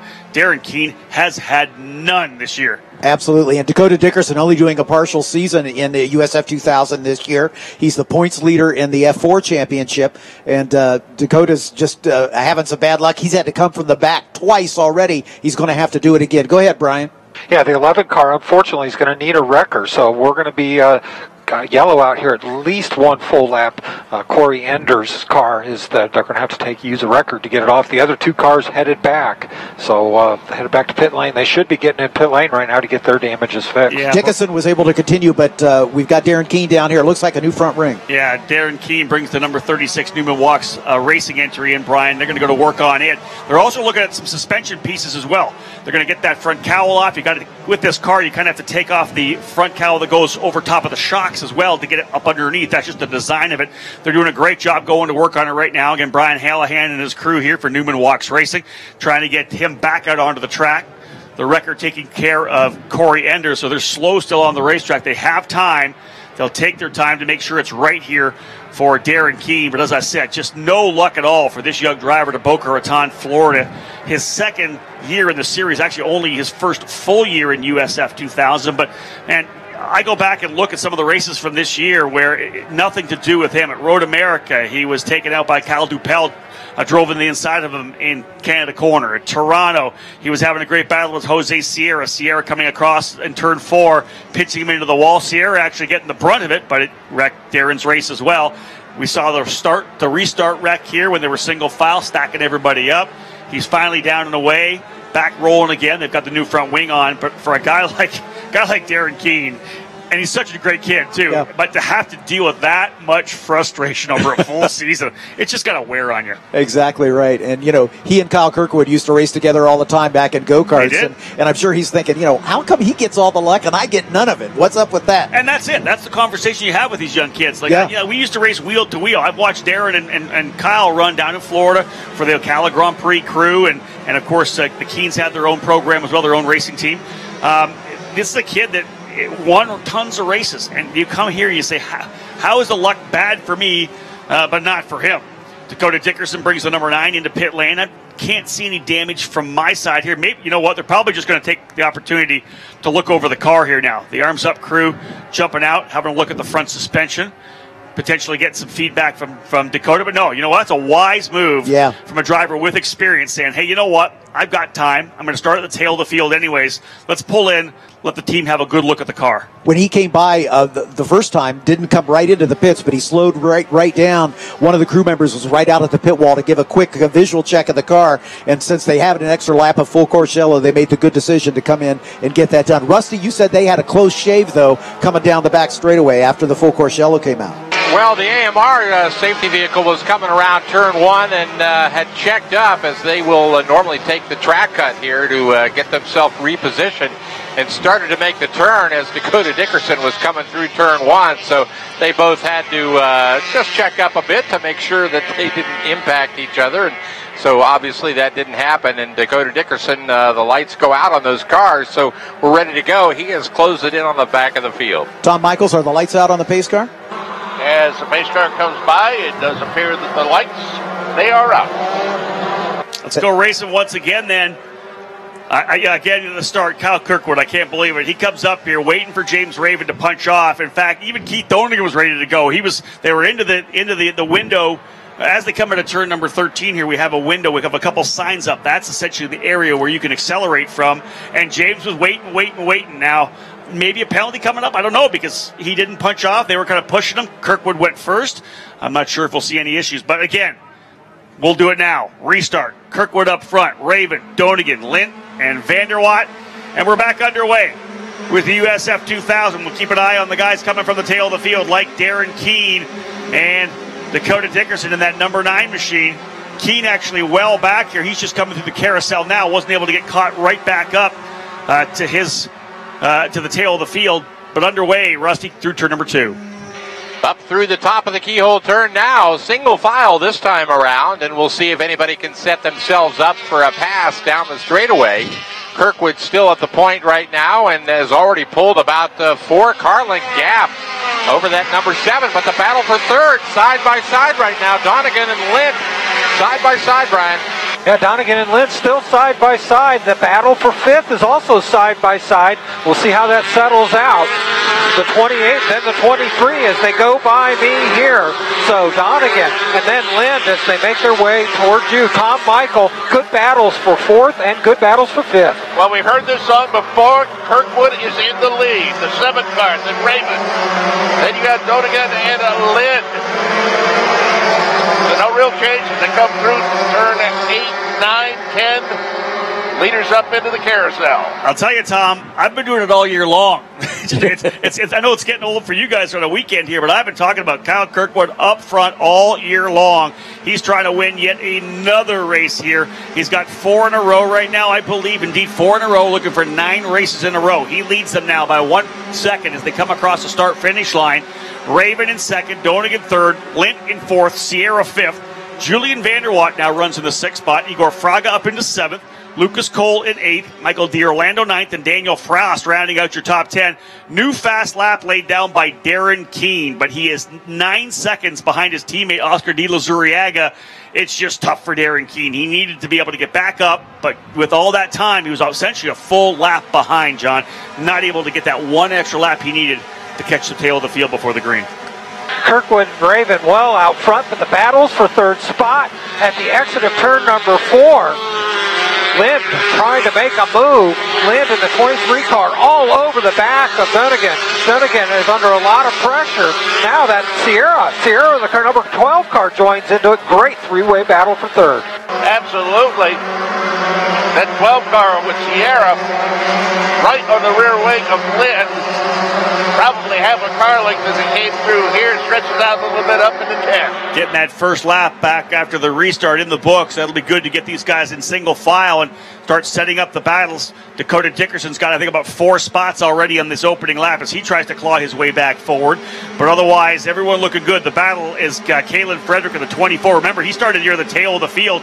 Kalen Frederick now going by. Trying to go by Michael D'Orlando for the 10th spot. Keep an eye on Kalen Frederick, guys, in the number 24. If he gets by D'Orlando, he'll go to work on his teammate Lucas Cole, Rusty. Yeah, another car goes wide there through turn 1 over the top of the curbing there. They're going 3 wide for a second at the entry to the keel, but they straighten themselves out. But yeah, we watched that pass of Kalen Frederick made right at the exit of turn 1. Really nice move there, and he's going to attempt to move himself forward. Peeking out once again down the straightaway. Yeah, not able to get that done, but looks to the inside. Top 2 already through turn number 5. The 80 car is making a really nice move down into turn number 6. Not able to get it done. Leaders are into your view, Tom. Yeah, not much as far as gaining time. This time by for the first place car on the second. At battle back there with the number 80 car, Vanderwatt, I should say, and Sierra. That has been growing big time as they head up through 12. Kalen Frederick started this weekend second in the points, and he has had 2 miserable races. He scored a grand total of 3 points over 2 races, and he is looking for some redemption. Started 22nd all the way up into the top 10. Kalen Frederick's a man on the move. Well, you had said he followed all the way down the order. I know you've got the sheet here all the way down into the 6th position. You come in here knowing that Kyle Kirkwood's got a chance to win the championship. He's going to secure it. You're trying to battle for second. You want that runner-up position. That's where you want to be on awards night in Labor Day weekend when we get to Portland for the banquet. You want that second-place prize money. You want the honors of being the vice champion. For him, the issues, like you said, 1 point in race 1, 2 points in race number 2. Nothing like that for the entire season for that young driver. He's just such an impressive kid. Watch for him to keep working his way forward now, right into the 9th position. We'll look at lap times as he tries to get up to Lucas Cole. About a half a second quicker last time by on Lucas Cole, guys. Kalen Frederick definitely moving. John? Sierra is just still in that great battle with Vanderwatt. They were side by side at the end of the back straightaway. Sierra able to hold on to that position. Tom, they're in front of you. Yeah, and things closing up there for the battle between Dunnigan and Lynn for 3rd place. A couple of car lengths separate those two. They chase after the front two, Kirkwood and Raven. Interesting, I had said that Kalen Frederick actually hadn't had any issues like that. He did. He had a rough weekend at the Grand Prix of Indianapolis and got a couple of single-point races. That can happen when you're racing up front, racing hardcore, and you get that quick incident. And we've seen that a bit here. This is the first rung of the road to Indy. There are incidents. We don't like to see a lot of them, but it happens. And Kalen Frederick's going to look to the inside, coming into turn number 1 to the inside of Igor Fraga. I think he's got it, Rusty. He's made that one stick. We also heard a report they're going to black flag the 12 car Sierra for a jump start here. He's going to get a drive-through penalty, and he is up there battling right now in the 5th spot. So that sounds like some pretty tough luck there for that number 12 car who had some issues in qualifying earlier this week. Wow. We're watching him now down the straightaway, though. The 23 car trying to tuck into the draft, and here comes the 80, though, on the charge. Vanderwatt now trying the outside, Brian. Vanderwatt tries the outside, can't get it done, so he falls back in line. Of course, he doesn't know that Sierra is going to be reporting to the pits here with that drive-through penalty. The 24 car now coming on a lot of pressure from Frederick right there. They're side by side coming at you, Tom Michaels. Not able to get it done, but Frederick making a move at 6. Absolutely. Looking to move up there. Kalen Frederick trying to come up. Igor Fraga trying to make the move on Vanderwatt. This is a great dandy battle. Yeah, that's Kalen Frederick, Tom. He is all over the rear wing now of Julian Vanderwatt. Of course, we're looking at, there's Sierra. He's pulled off to serve his drive-through. So this battle now actually for 5th position. Kalen Frederick, who started deep in the field, has worked his way back up. Started 22nd, now ready to put the pressure on as Sierra makes that long, slow, painful crawl down pit lane to serve his penalty. But man, this battle right now for 5th is excellent. Kalen Frederick, the driver, up on the wheel right now. Rusty, he's going to get a good run through turn number 2 now, but a length back as they come out into the straightaway. Look for Frederick to make a move here. Yeah, car length back as they exit the keyhole turn. Vanderwatt right in front of him. A huge gap in front of Vanderwatt. So the front part of this field getting away from this battle behind. Down the straightaway right now. Frederick driving to the inside, Brian. Looking to the inside. He has got a wheel beside him. Can't get it done. Vanderwatt holds him off, but Frederick had a wheel up beside him. Not able to get it done. The battle for 3rd is another really good one. It's right in front of you now, Tom Michaels. Yep, nothing in it between those two cars. About a car length and a half. Then we go back to that battle we've been talking about. The 80 car now. Vanderwatt holding off Kalen Frederick. That whole group right there, it moved up. Yeah. Because of the problems that we had seen for Sierra having to make the pit stop. Pretty good run here for Keith Donegan. He's P3, but he's been challenged, as you guys have said, pretty aggressively by the number 23. That's Rasmus Lind, the 16-year-old driver from Sweden. Julian Vanderwatt, reigning South African F1600 champion, has been holding him back now. Kalen Frederick looked like he was really on the move. But again, getting into that wing, you start getting the aero wash, and the car starts to get a little understeer through the corners. But I still like that battle. Good fight for that third position. Keith Donegan and Rasmus Lint, they're setting up for a battle. And then further back, Julian Vanderwatt having to hold off a charging Kalen Frederick. In fact, a little bit of brake lock up there for Vanderwatt as he got into the top of the keyhole turn. Knows he's looked in his mirrors. He's seen the car coming to Frederick, so he's trying to drive as hard as he can. Gets a good drive off the keyhole turn and has a comfortable 1 car length lead. Lynn tried to make a move right at the end of the back straightaway for that third spot on Donegan. Donegan really defensive through turn number 6. That's the best battle we got. Tom, they're coming in front of you right now. Yes, it is. Less than a car length separating Donegan and Lynn. They head up through Thunder Valley. They take a little bit of a wide line as they come through that sweeping right-hander in turn 10. No change as they head into the carousel. Rasmus Lynn coming off a 4th place finish in yesterday's race, going to try to get up onto the box for this one as they move through the carousel turn onto the front straightaway. But a great bit of drive in there. And again, I'm really impressed with Vanderwatt in the Team Pelfrey car, holding off, obviously, a faster Kalen Frederick. Frederick just can't find the way around. Yeah, Kalen, a second-year driver in this series, was 15 years old last year, really learned in that first year, and that's what this program's all about. Really 2 years at every step is the way to go. You come in, you learn the car, the team, the series, all the systems in the program, and then you come back the next year and win. But what you also see is the rookie drivers in the second half. When that comfort level's there, they're getting way more confident with their abilities. They're connected with the team. That's where you get a guy like Rasmus Lynn, who's making a move potentially right now on Donegan. Yeah, side by side, Brian. Yeah, it's a great side-by-side battle. Still side-by-side. Lynn not able to get that done. He is trying so hard to get around to her. We got contact right there coming out of turn number 4. The 80 car going to be able to rejoin, but drops back at least 6 spots. That's Vanderwatt, guys. I believe that was the contact potential between Kalen Frederick and Julian Vanderwatt. I'd love to be able to see a replay of that, because all we kind of saw was the end with Vanderwatt's yellow Team Pelfrey car going off the end of turn number 4. But we knew that Kalen Frederick, guys, was getting really aggressive, and that was that battle for the 5th and 6th position. I believe Frederick has that position. Indeed, he does. But, wow, that stacked things up behind him. They're all rolling up here, John, right behind Kalen Frederick, who's now your new 5th-place driver. It's the 91 of Fraga, the 22 of Cole, and then here comes the 21 of Calvin Ming. He's going to look to the inside of D. Orlando coming through turn number 1, side by side, Rusty. He's trying it right now as he gets alongside. Orlando still has that spot right now, but we're watching it. Kalen Frederick, we'll have to see how the stewards like that. He has been pretty aggressive this weekend. That's at least his 3rd contact issue that he's had the weekend. So I'm sure the stewards will take a look at that. The 23 car back a little too far. Lint challenged last lap, but drops back behind to cool the tires for a lap. Yeah, Lynn's about a car length back. We haven't talked about Kirkwood, but Kirkwood continues to stretch it out. And a great battle back here for the 8th spot. Tom, they're in front of you. Yeah, Kirkwood has the distance between turns 8 and 9 over the second place, James Raven. But then the battle for 3rd place, Donegan continuing to hold off Lynn. As a matter of fact, stretching it out to almost 2 car lengths. I'll tell you guys, Kyle Kirkwood's leading by so much right now. He's already leading the first race at Portland, I think.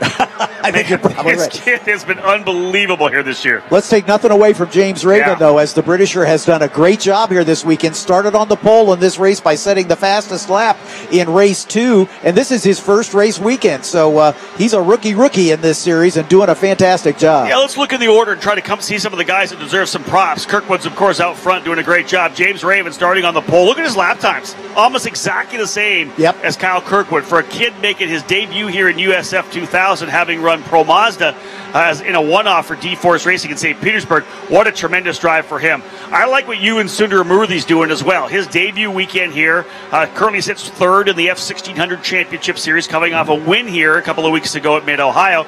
Really strong run for Ewan. He stayed out of trouble. He's been right there mid-pack, looking to potentially work his way into the top 10. Further back, how about Darren Keene? There's just no quit in this young kid. He's been able to catch up to a couple of cars, currently sitting in the 19th spot. He's trying to get back forward. He's only a half a second or a second behind Bruno Tomaselli, but he's trying to get himself back forward. He could have just parked it and said, you know what, on to Portland. It's been a horrible weekend. but Darren Keene continues to really focus and trying to work his way back up into the top 15. We've been following the progress of Dakota Dickerson. It seems like he spent the whole weekend coming from the back, and he was right on the back of Jacob Abel, and clearly had a problem of some kind because he's fallen way back down to 20th position. Another driver I want to mention, too, because it's a local guy out of Columbus. It's David Osborne. He took a couple of races off, wanted to come back here at Mid-Ohio, currently running in the 15th position, turning really good lap times, quicker than some of the guys up front. David in that Newman Walks Racing number 37. Now P15 as there comes Kalen Frederick. That, ladies and gentlemen, is going to be a drive-through penalty. And Brian, I think it's Brian or Rusty said it straight up. 3 times he's had contact here this weekend. Yep. Now, the first not of his doing, that was Rasmus Lind getting together with him in turn 4. Then he got contacted, not of his doing, by Russell McDonough trying to go by Russell. This one, of course, that move to the inside of a Team Pelfrey driver, Julian Vanderwatt, was definitely his fault. The steward said it. Drive-through penalty. He'll fall to the tail of the field. Everybody else moving up a spot. And Sabra Cook is not in his fan club either because they came together as True well. enough. Go ahead, Rusty. Sorry. No, I'm just going to say that Sabre Cook that had that incident, I can still see the black marks on the wall from where the two of them came together yesterday. Fortunately, they were able to repair both those cars and get them back out. Yeah, guys, I talked to Sabre last night, and she said that, she's out here running, trying to get as much experience as she can. They came out of that corner. When you come out of turn 2, you don't run the kink. You kind of crisscross it. She said I had my hands straight. I wasn't moving at all. I looked in my mirrors, and he was in the grass, right, trying to pass her. He goes, I couldn't go anywhere because she had David Osborne on the outside of her. There's no way she could move anywhere. And Kalen just getting over aggressive, not showing the patience that you have to at this level of racing.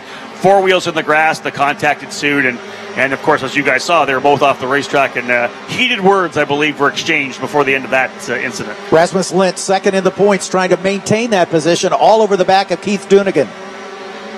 Up at the keyhole, it's about 2 car lengths. They've been fairly stationary here lately. He tried that a couple laps ago, but we talked about that aero wash.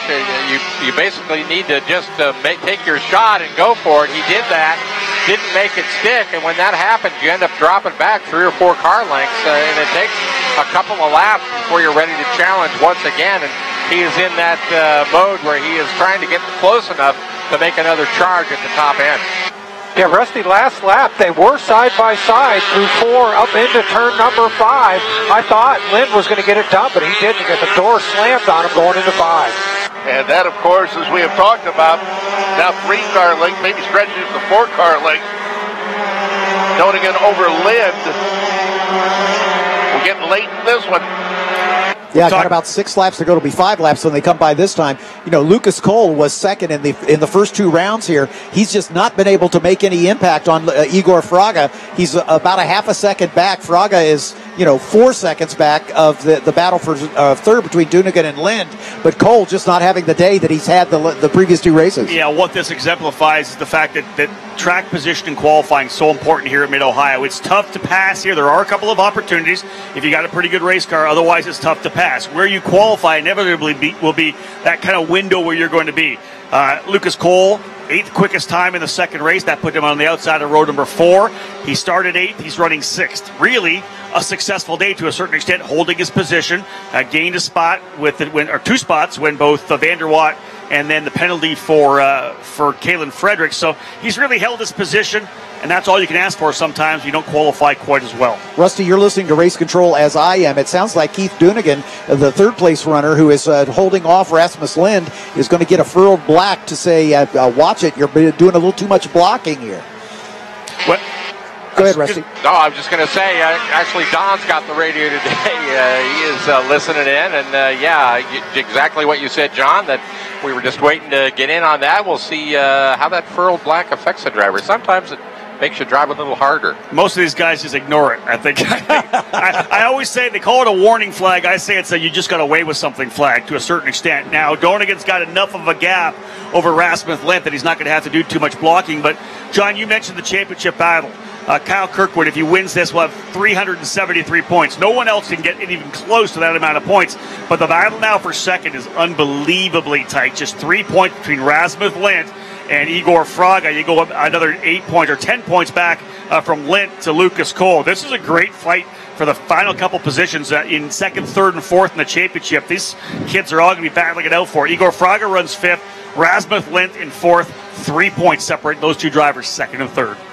Yeah, watching this great battle behind, sort of led by that 91 of Fraga. There's 4 cars that are a car length apart and have been for the last 3 or 4 laps. I'm just waiting for one of them to peek out here. They may be waiting here a couple more laps, and they'll try it on the white flag. Yeah, Cole and Ming both have been fast all weekend long. They seem to be bottled up there just a little bit. But I'll tell you, with the points race the way it is, I would imagine it's going to get dicey here in the last couple laps. Like the way things are settling in here for this last run, though.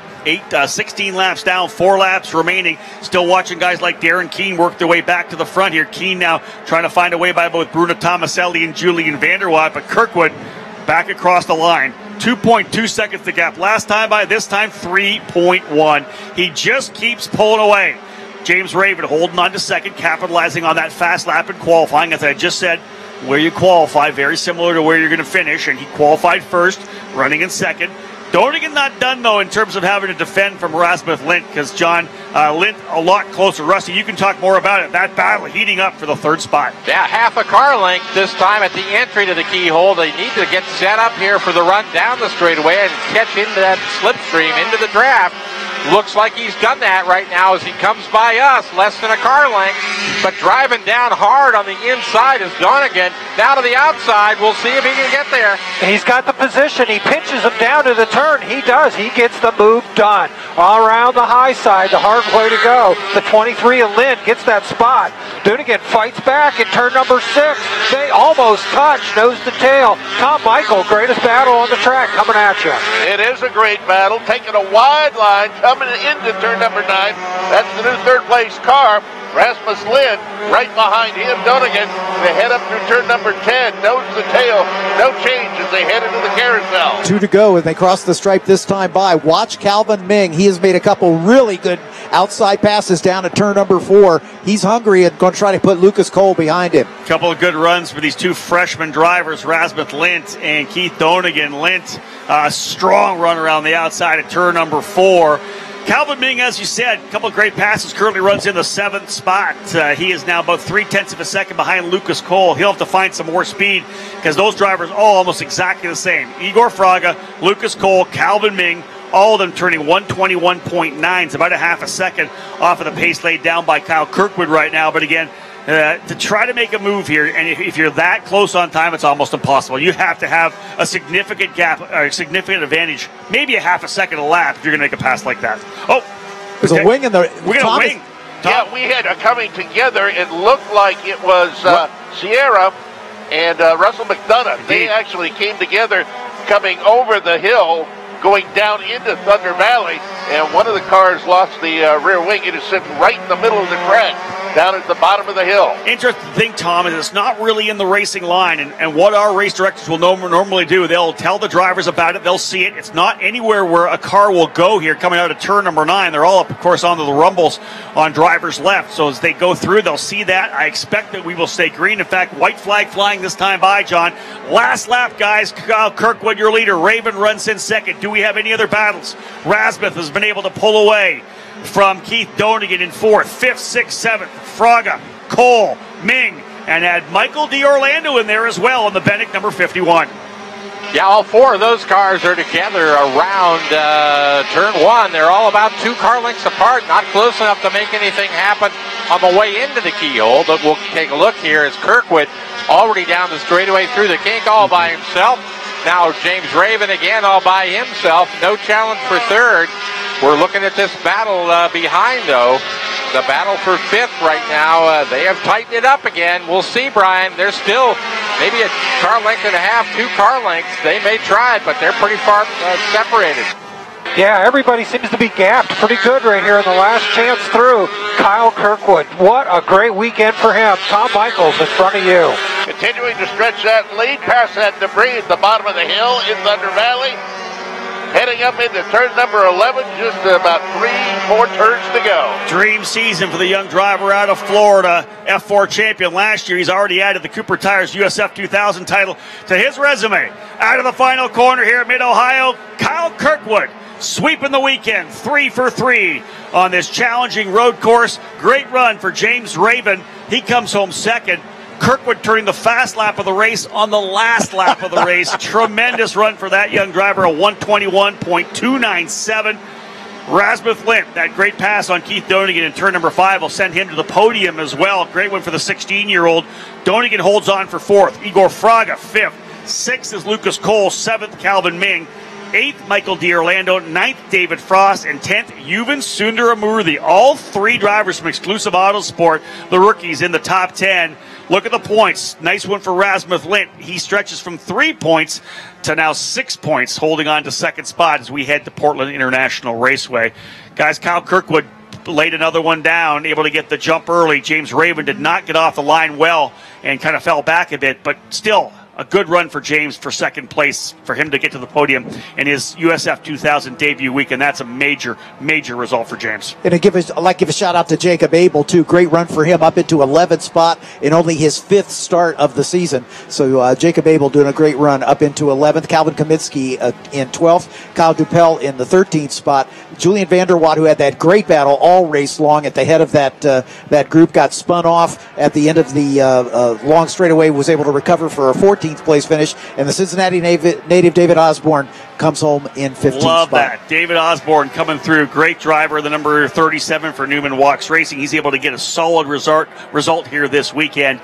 Top 15, good run, turned some pretty good lap times as well. Indeed. Rob's going to make his way down to Victory Circle as we'll say goodbye to him for the last time today. Thanks, Rob. It's always great to have you in my booth. You're welcome anytime, my friend, as he heads down to interview the top winning drivers. We've got one more race to go before we go into pre-race festivities for this afternoon's Honda Indy 200, and that's for Indy Lights, their final race of the weekend. It was a good one yesterday. Looking for more of the same today. So we'll send it down to Rob once he gets ready for his Victory Circle ceremonies. And just one more reminder for those of you season pass holders who are going to take part in the grid walk. Meet at the pit lane access point at 2:45 today as we get into pre-race festivities. And rookie racers, you'll have a chance to high-five your favorite IndyCar drivers as they come across the stage. Come over to the Cooper Tires Bridge in the infield and to the stage area, and plan to be there at 2:30 as our staff will direct you into that opportunity for the rookie racers. And don't forget, get yourself a T-shirt for the Graham Rahal Foundation. It's for a worthy cause, helping children with childhood diseases. And you'll have a chance to be entered for a drawing to win Graham's race-worn and autographed gloves from this afternoon's race.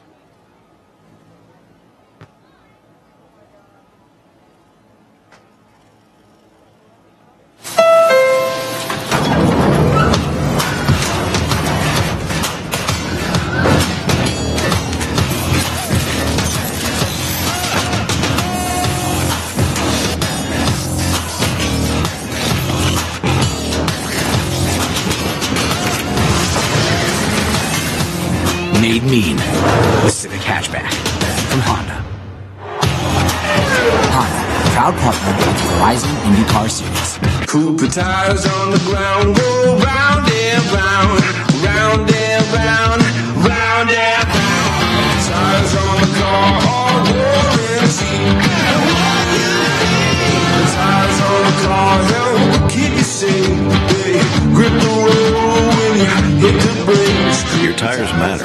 So count on Cooper, an American company since 1914. Tires on the ground, go round and round.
just the most competitive we've ever seen.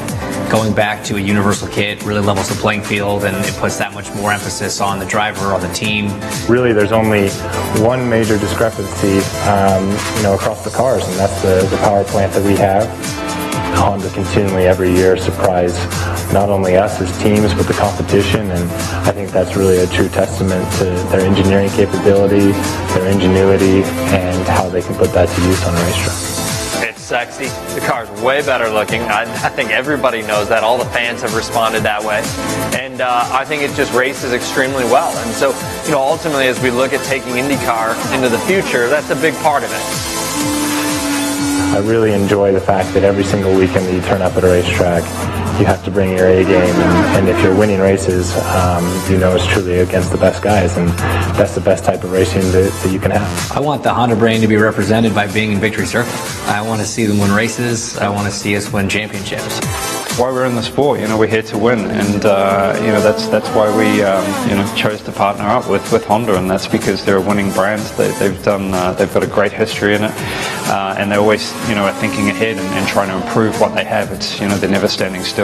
This is what it's all about. It's about competition, and Honda's got a very, very deep history rooted in racing, and this is part of the reason why the company is around. They live to race. Getting ready for Victory Circle ceremonies for the finale of the USF2000 triple header just concluded. Rob Howden already down in Victory Circle. Rob, if you're ready, take it away.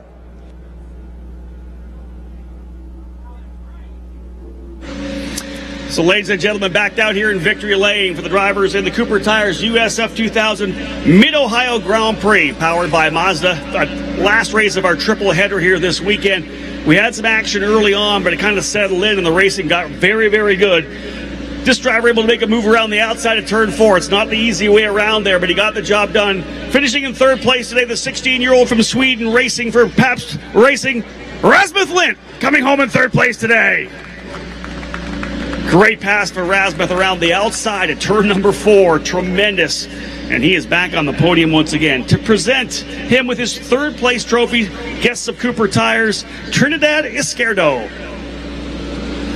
Trinidad, thank you so much, bringing that P3 trophy into this impressive young driver. Rasmus Lint again coming home in third spot, currently second place in the points as well. We know that Kyle Kirkwood's got the championship locked up, but this battle for second is far from over. Starting on the pole position, doing a great job to get his first podium here in his debut weekend in USF2000. Ladies and gentlemen, for D-Force Racing, a round of applause for James Raven! James turning great laps all race long, no one able to challenge him. James finishing in the second position today. And to present him with his trophy, another one of our guests from Cooper Tires, Richard Heitmeyer. Thank you, Richard. Bringing that P2 trophy for James Raven. He made his debut in Pro Mazda in the Mazda Road to Indy at the Grand Prix of St. Petersburg, a one-off. Back here this weekend in Mid-Ohio for the triple header in USF2000.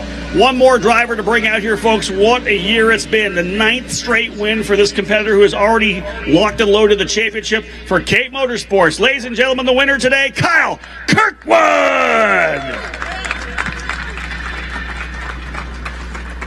We'll have a quick word with Kyle when he comes over here.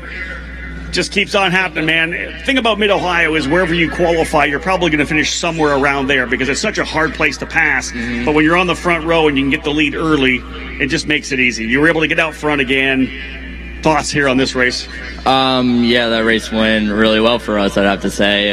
When I came down the front straightaway, just had about a half car length on him, and I was able to hang that outside, which is such a risky move, but we were able to take it, and it worked out great for us. I got to thank Cape Motorsports, Mazda, Cooper Tires, First Tech, Bell Helmets for putting amazing equipment under my feet, or under my butt right now, you could say. But it's been a great weekend. We got 3 wins, 1 pole, so I couldn't be happier. And I think that's 9 wins in a row. And what is that? 11 total? No, 10 total. Yeah, 10 total wins. Congratulations. Thank you so much. Get up on top of the podium there, my friend. Kyle Kirkwood, winner today again. 10 wins on the year. And to bring him his first place trophy, Ryan Stuckey. Again, great to have all our guests from Cooper Tires here this weekend. Cooper Tires, their plant just down the road in Findlay, Ohio. Always great to have the family from Cooper Tires with us here at the Mid-Ohio Sports Car Course, right in the shadow of the Cooper Tire Bridge.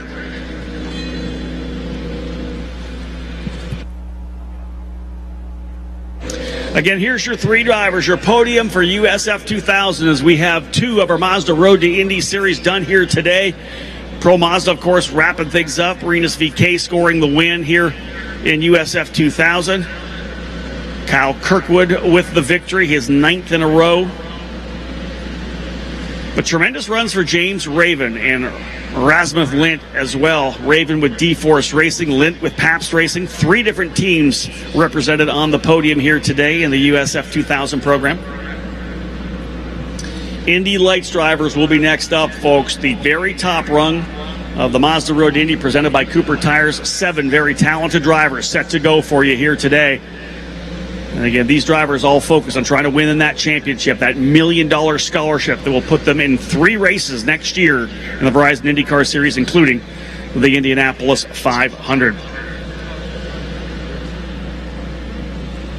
Those cars have pushed themselves out onto the front straightaway. We're still quite a ways away before we get that race underway and get the call to fire up those Mazda power plants.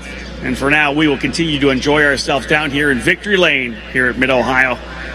USF2000, the youngest drivers, a part of this Mazda Road to Indy presented by Cooper Tires, just starting their journey towards the Verizon IndyCar Series. And we have seen so many great young pilots start here in USF2000, like Sage Karam and Zach Veach and Spencer Piggott. All these drivers working their way up the ranks into the Verizon IndyCar Series, having run first here in USF2000.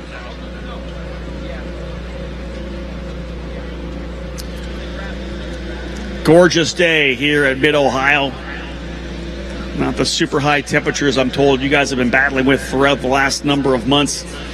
We have a gorgeous weekend, a little cloud cover making it nice as well. 2 more races still on the docket for you here today. It is race day here on Sunday. Indy Lights will be followed quickly by the Verizon IndyCar Series.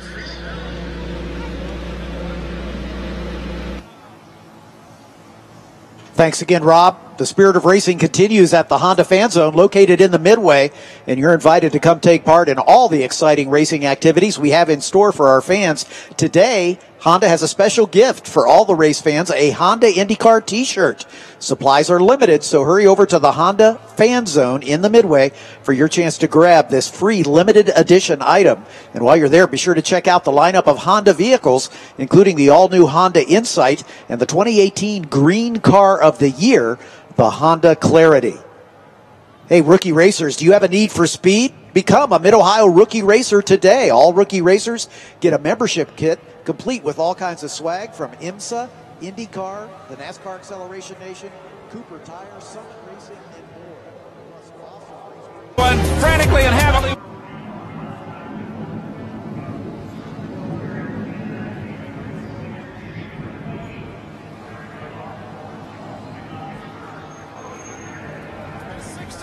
Of the Indianapolis 500 is about to be capped off. To call the winner, here is the voice of the 500, Paul Pay. The Texaco star, Tom Sneva, screams for the line, the double checkered flag, and Tom Sneva has won the Indianapolis 500, his first victory ever at Indianapolis. Stay tuned for more on IndyCar Radio.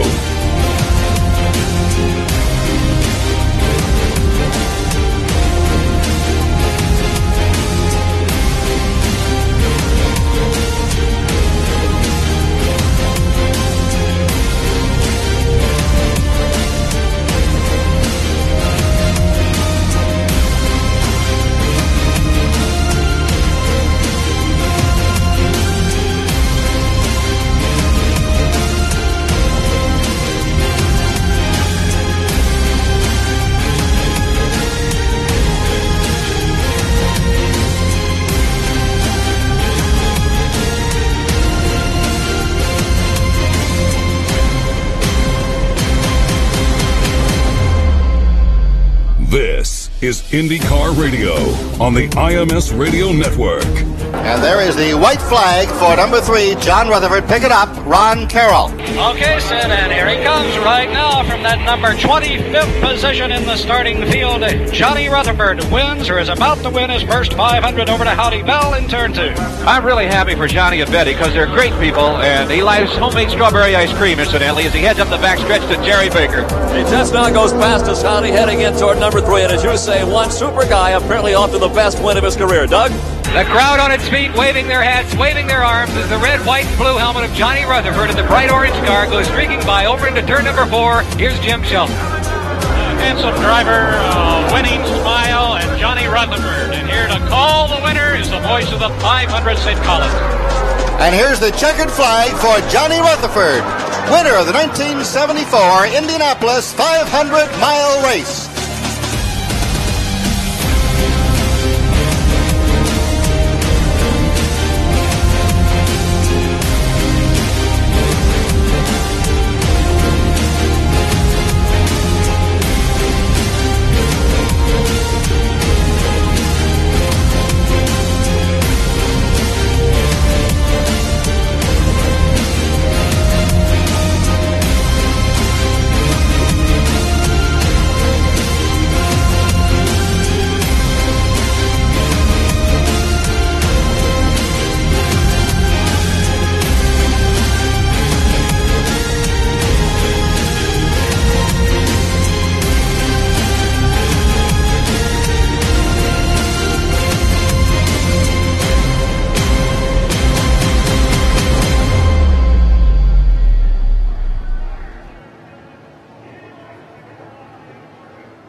From the Mid-Ohio Sports Car Course in Lexington, Ohio, it's time for the Indy Lights, presented by Cooper Tires, on the Advance Auto Parts Indycar Radio Network.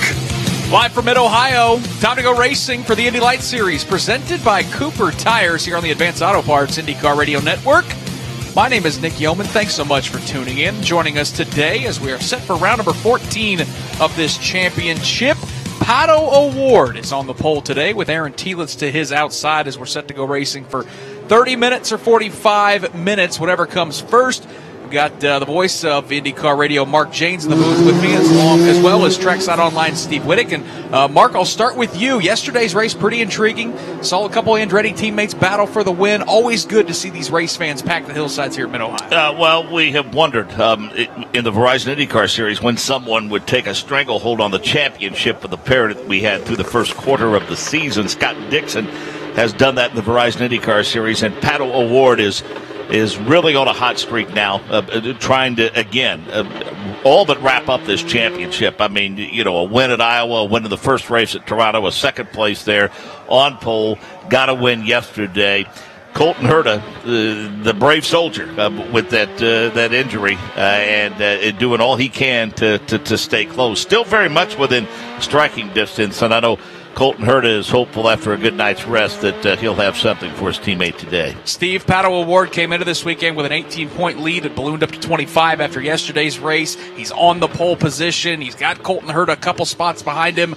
Boy, things are looking good for that young driver over the past month or so. Yeah, they really are. He's really started to come into his own on and off the track, but it's been fun to watch him mature as a driver and as a person.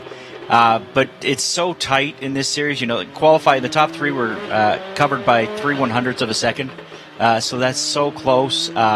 And, you know, he's got a lot to lose here, and he's got someone starting beside him who desperately wants a win. Let's welcome in Dave first, who's on pit lane. Dave, for what is a pretty nice day here in Lexington, Ohio for racing. I'm pretty sure we'll take this in late July in Lexington, Ohio. Air temperature at 75 degrees. Track temperature certainly gone up since this morning at 102. 8-mile-an-hour wind. It can gust up to 10, maybe 15 or so. It's coming from the west. Humidity level at 60%. Complete overcast skies here at Mid-Ohio, but it feels pretty good down here. I'll tell you that, Nick. Field making their way on the front straightaway for the final time as they'll get set to go racing here in about a lap. Got a couple turn announcers out on the course. Jake Query is positioned with all those hundreds and thousands of race fans that have made their way out to Mid-Ohio, the portion of the racetrack we call the Keyhole. The Keyhole is the southwest corner of the racetrack, and Nick, right now there is not really any real estate here. It is packed with lawn chairs, tents, and race fans. I've been offered already a couple of Yinglings, a bottled water, and a turkey sandwich. It's one of the great traditions to be with these fans here as they work their way around this long, sweeping turn number 2. Patricia O'Ward, Aaron Telitz, Colton Herta, Victor Franzoni, the front 4 behind the pace car. They work their way through this area, which right now is under cloud cover with very little wind. But Michael Young, then they take a right-handed kink that is turn number 3. That's where they come into your view for 4, 5, and 6. They will be flat out, Jake Query, as they make their way to turn number 4. Drivers left lined with woods, dotted with a couple of grandstands. To drivers right, a hillside packed with Mid-Ohio race fans looking forward to the start of this Indy Lights race. As a matter of fact, about a half a dozen fans from Uruguay rooting on their driver, Santi Urrutia. A right-hander is turn number 4. They'll go slightly downhill, uphill to turn number 5 for a very tight left-hander, then back down the hill slightly to that right-hander turn 6 that will lead them to the S's. Nick Yeoman, a beautiful day. Let's go Indy Lights racing here at Mid-Ohio. Final member of our broadcast crew. He's called the USF2000 and Pro Mazda races already today. Good afternoon, Rob Howden. Hey, Nick, even those races showing that if you got momentum and you have confidence, you could get some race wins. Kyle Kirkwood has already secured the championship. And, of course, Rinus VK now 5 straight wins or 4 straight wins. He's got that confidence as well. You know who else has that? Patricia O'Ward. Talking to him in the before the race here, he's just so loose, so relaxed. He's confident in the race car, confident in the team. He's got that gap that he needs, Nick, going to the start of this race here. He's thinking about trying to win this championship by winning the race here at Mid-Ohio. O'Ward and Telitz on row 1. Herta, Franzoni, row 2. Urrutia, Kellett in row 3. Ryan Norman out back by himself in 7. Out of the final corner, they'll accelerate and see the green flag. It's the points leader, Pato O'Ward, who will lead the field into turn number 1. He's got Telitz to his outside. Telitz will quickly have to fall into second. Herta runs third as they streak out of turn number 1. Pato O'Ward yesterday did not put a tire in the wrong place all day. He leads a single file 1, 2, 3 into the keyhole, but Aaron Telitz is right there.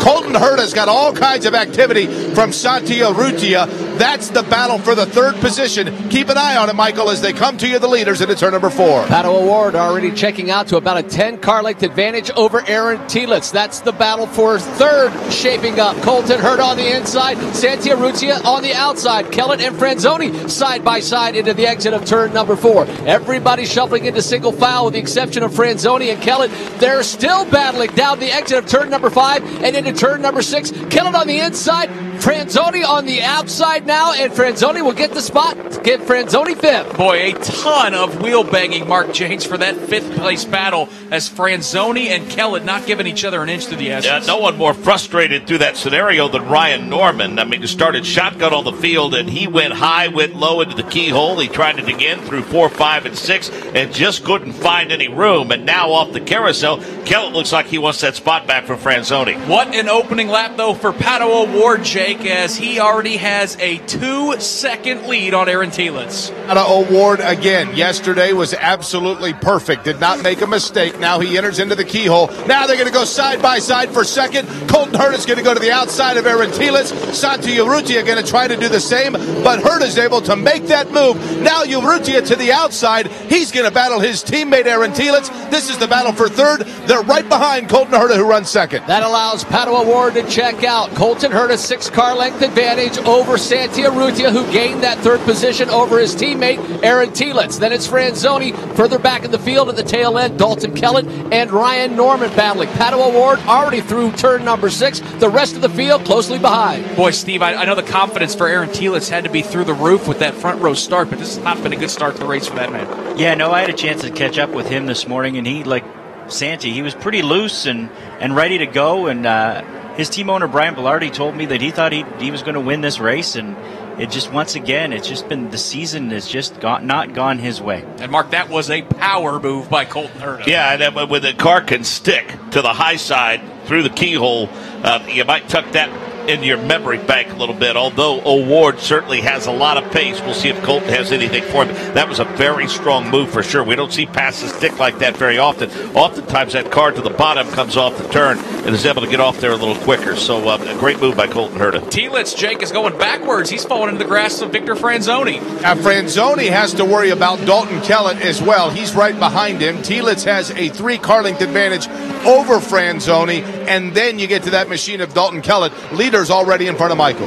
Battle for 4th, 5th, 6th, and 7th starting to shape up as we had described. Darren Keene starting to fall back in the field. The nice battle shaping up for that 5th position as Franzoni and Dalton Kellett go at it. They're through turn number 5 now, making that left-hander in turn number 6. Franzoni has Dalton Kellett for that 5th position by about 3 car lengths. This back power portion of the racetrack usually have to stay single file. Good opportunity to go back to pit lane, checking with Rob Howden. Yeah, one quick thing here, Nick, to get things underway. It's a 2.8-second lead already for Pato O'Ward. And if you remember our interview from race number 1, he said the one thing he was trying to do was to try to get that 1 second gap yesterday on Ryan Norman to make sure that he couldn't use the push to pass. Now with the 2.8-second lead, Colton Hurdy will have to do it on merit. He's not going to have that access to push to pass to close up on the leader. He'll have to do it on speed. Pato O'Ward's already checked the one box that he wanted today. That was get out into the lead and get that gap of over 1 second as quickly as possible. Jake Query, a lot of dust kicked up out of turn number 1. And that was from Dalton Kellett. Kellett is in the back of the field. His teammate Ryan Norman's in front of him, and Norman and Victor Franzoni were able to separate themselves and push Kellett a little bit further back because Nick, it got really interesting entering there. He kicked up that dust from that dirt on the outside of the track. And the tough thing, Michael Young, is now Dalton Kellett has kind of lost that battle for 5th and 6th that he was pretty heavily involved with. Yeah, and Aaron Telitz has actually separated himself from Victor Franzoni about 7 car lengths now, and Franzoni able to gap Ryan Norman. Obviously, Kellett was there just 1 lap ago, so now we'll see if Ryan Norman has anything for the machine of Dalton Kellett, or I should say Victor Franzoni. So it is Pato O'Ward with a 3.1 second advantage over Colton Herta, who runs 2nd on the racetrack, also comes in 2nd in points. Santi Urrutia runs in the 3rd position, 3.9 seconds back. He's within striking distance of Herta right now. Telitz runs in the 4th spot. Victor Franzoni holding on for dear life to keep that 5th spot, with Ryan Norman starting to run him down, and then Dalton Kellett runs in the 7th position. We mentioned that battle between Franzoni and Norman. It storms out of turn number 1 and heads toward the keyhole. And right now, boy, it looks like 1 car coming to me. And again, this is the battle for the 5th position. Franzoni holding it. Norman would like it. Norman not able to make that move. Franzoni got a little bit loose exiting turn number 2. Norman is right there in his tire tracks. Again, they run 5th and 6th right now, Michael, but might be the best battle on the racetrack. Comfort level for Pato O'Ward huge as he checks out from the rest of the field. The battle starting to shape up. Further up in the field, Colton Herta and now Santi Urrutia. That is down to about a 3-car length advantage for the machine of Colton Herta. Then we drop back further in the field. That's Aaron Telitz, Victor Franzoni. Ryan Norman still about 2 car lengths behind Franzoni. Yep, Norman all over the rear wing of that Soul Red Mazda car. And Steve, boy, yesterday, great qualifying effort for Ryan Norman starting on the front row. He's from Ohio. Big weekend, big opportunity. And just about everything went wrong for that beer man yesterday. Yeah, he did. He was not happy after the race with himself. He's had to work. He knows he's had to work on his starts and restarts all season, and that once again caught him out. It's something, he's only in his 3rd season of car racing, so it's something that he hasn't done a lot of, and it's something that he's going to have to continue to work on if he wants to end up finishing on the podium more. Up front, it's Pato O'Ward by 2.6 seconds. Jake Query, how's that battle for 2nd shaking out between Herta and Urrutia? Right now, Herta, when he exited turn number 2, again, got just a little bit loose, getting on that throttle quickly, and then he's got himself, we'll call it, Michael, from 2nd to 3rd, about an 8-car length right now, advantage for Herta. And that's about where it stays right now, Jake Query. Colton Herta on the brakes, right behind him, Santi Urrutia, the fans cheering him on. Further back, that battle for 5th starting to shape up. Ryan Norman looks to the inside, now to the outside of Victor Franzoni. He's all over the rear gearbox of Victor Franzoni. They wiggle ever so slightly. Franzoni able to gap at a car length, but Ryan Norman's coming. Mark James, you spent many years out there in the Estes watching the Indycar race as they snake their way up the hill and back down the hill. Lots of wide racetrack to use, but it's awful tough to pull off a pass. A little easier in Indy Lights cars for sure. They can go through that area too wide. Not a good idea in the Verizon IndyCar series. We've seen that over the years. Norman, I think, is probably getting a little frustrated with Franzoni because on the approach, Nick, every time that Norman would make a move, Franzoni would react to it. I don't know that it's a full-scale block as of yet, but he is certainly making it awfully difficult for Ryan Norman to get around him, and Norman's trying to keep pace now as they head toward Jake. Again, Jake, this is the battle for 5th, Franzoni and Ryan Norman. Ryan Norman not able to close in on Franzoni. Dalton Kellett has been able to reel them back in just a little bit after he got a little bit squirrely. He now keeps them back in sight. They run 5th, 6th, and 7th as they work their way through turn number 3. And it's Victor Franzoni. He hangs to the outside. Those Cooper tires on the white line. Ryan Norman about 2 car lengths behind. Again, that is the battle for 5th. Aaron Thielitz able to check out now from Victor Franzoni. Thielitz just entering the apex portion of turn number 6. He's got about a 6 car length advantage, and after that they're about even through the back of the field. Yep, they can really hammer their way through Thunder Valley, one of the faster portions of this racetrack, as they go back downhill. Then it's back uphill towards the carousel, part of the racetrack where drivers have described those cars getting awful light. Mark, we've seen even some of the Verizon IndyCar Series drivers have problems with the carousel, and that's usually been a part of the racetrack that has been fairly easy to navigate over the years. Yeah, well, I think each and every weekend. And what's interesting to me, we talked about the blank sheet of paper that everybody comes into a race weekend with. What's interesting to me, Nick, is for the first time I can ever remember, teams that have actually tested at a facility, very few of them say that it was really beneficial. In fact, the overwhelming majority of them say, well, for whatever the reason, the conditions are different, the track's changed, the weather's changed, or whatever. And it's been a struggle for teams in the Verizon IndyCar Series that we have seen, be really, really good teams week in and week out, drivers especially. And this is no exception.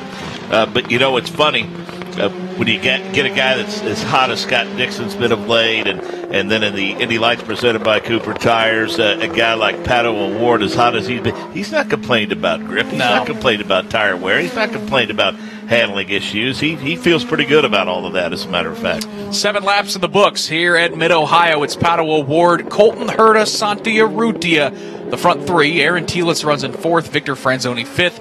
Ryan Norman is 6th, Dalton Kellett is 7th. Let's go back to pit lane and check in once again with Dave First. Here with Darren Manning, of course, has been with Dalton Kellett for the last couple of years, helping coach him through the first couple of seasons of Indy Lights. And tell me about, it shows you how cruel this business can be. You can be on the podium 1 minute, and the next minute you come out, and here you are back of the field. Yeah, it's so close. All these guys are super talented. All the teams put good cars underneath them. The engineers are switching teams, and setups seem to be very, very equal, as you're seeing out there. But it just shows how close the field is, and it's nice for Dalton having these great teammates to feed off of and really work on his technique. It was a good confidence boost for him to get that podium, and hopefully he can get back in there. He's in a bit of a 3-way battle here for that 4th place, so see if he can do something towards the end of the race. I'm going to ask you a 3rd back at the Freedom 100, and then a 3rd yesterday at Podium finish. What did that do for him?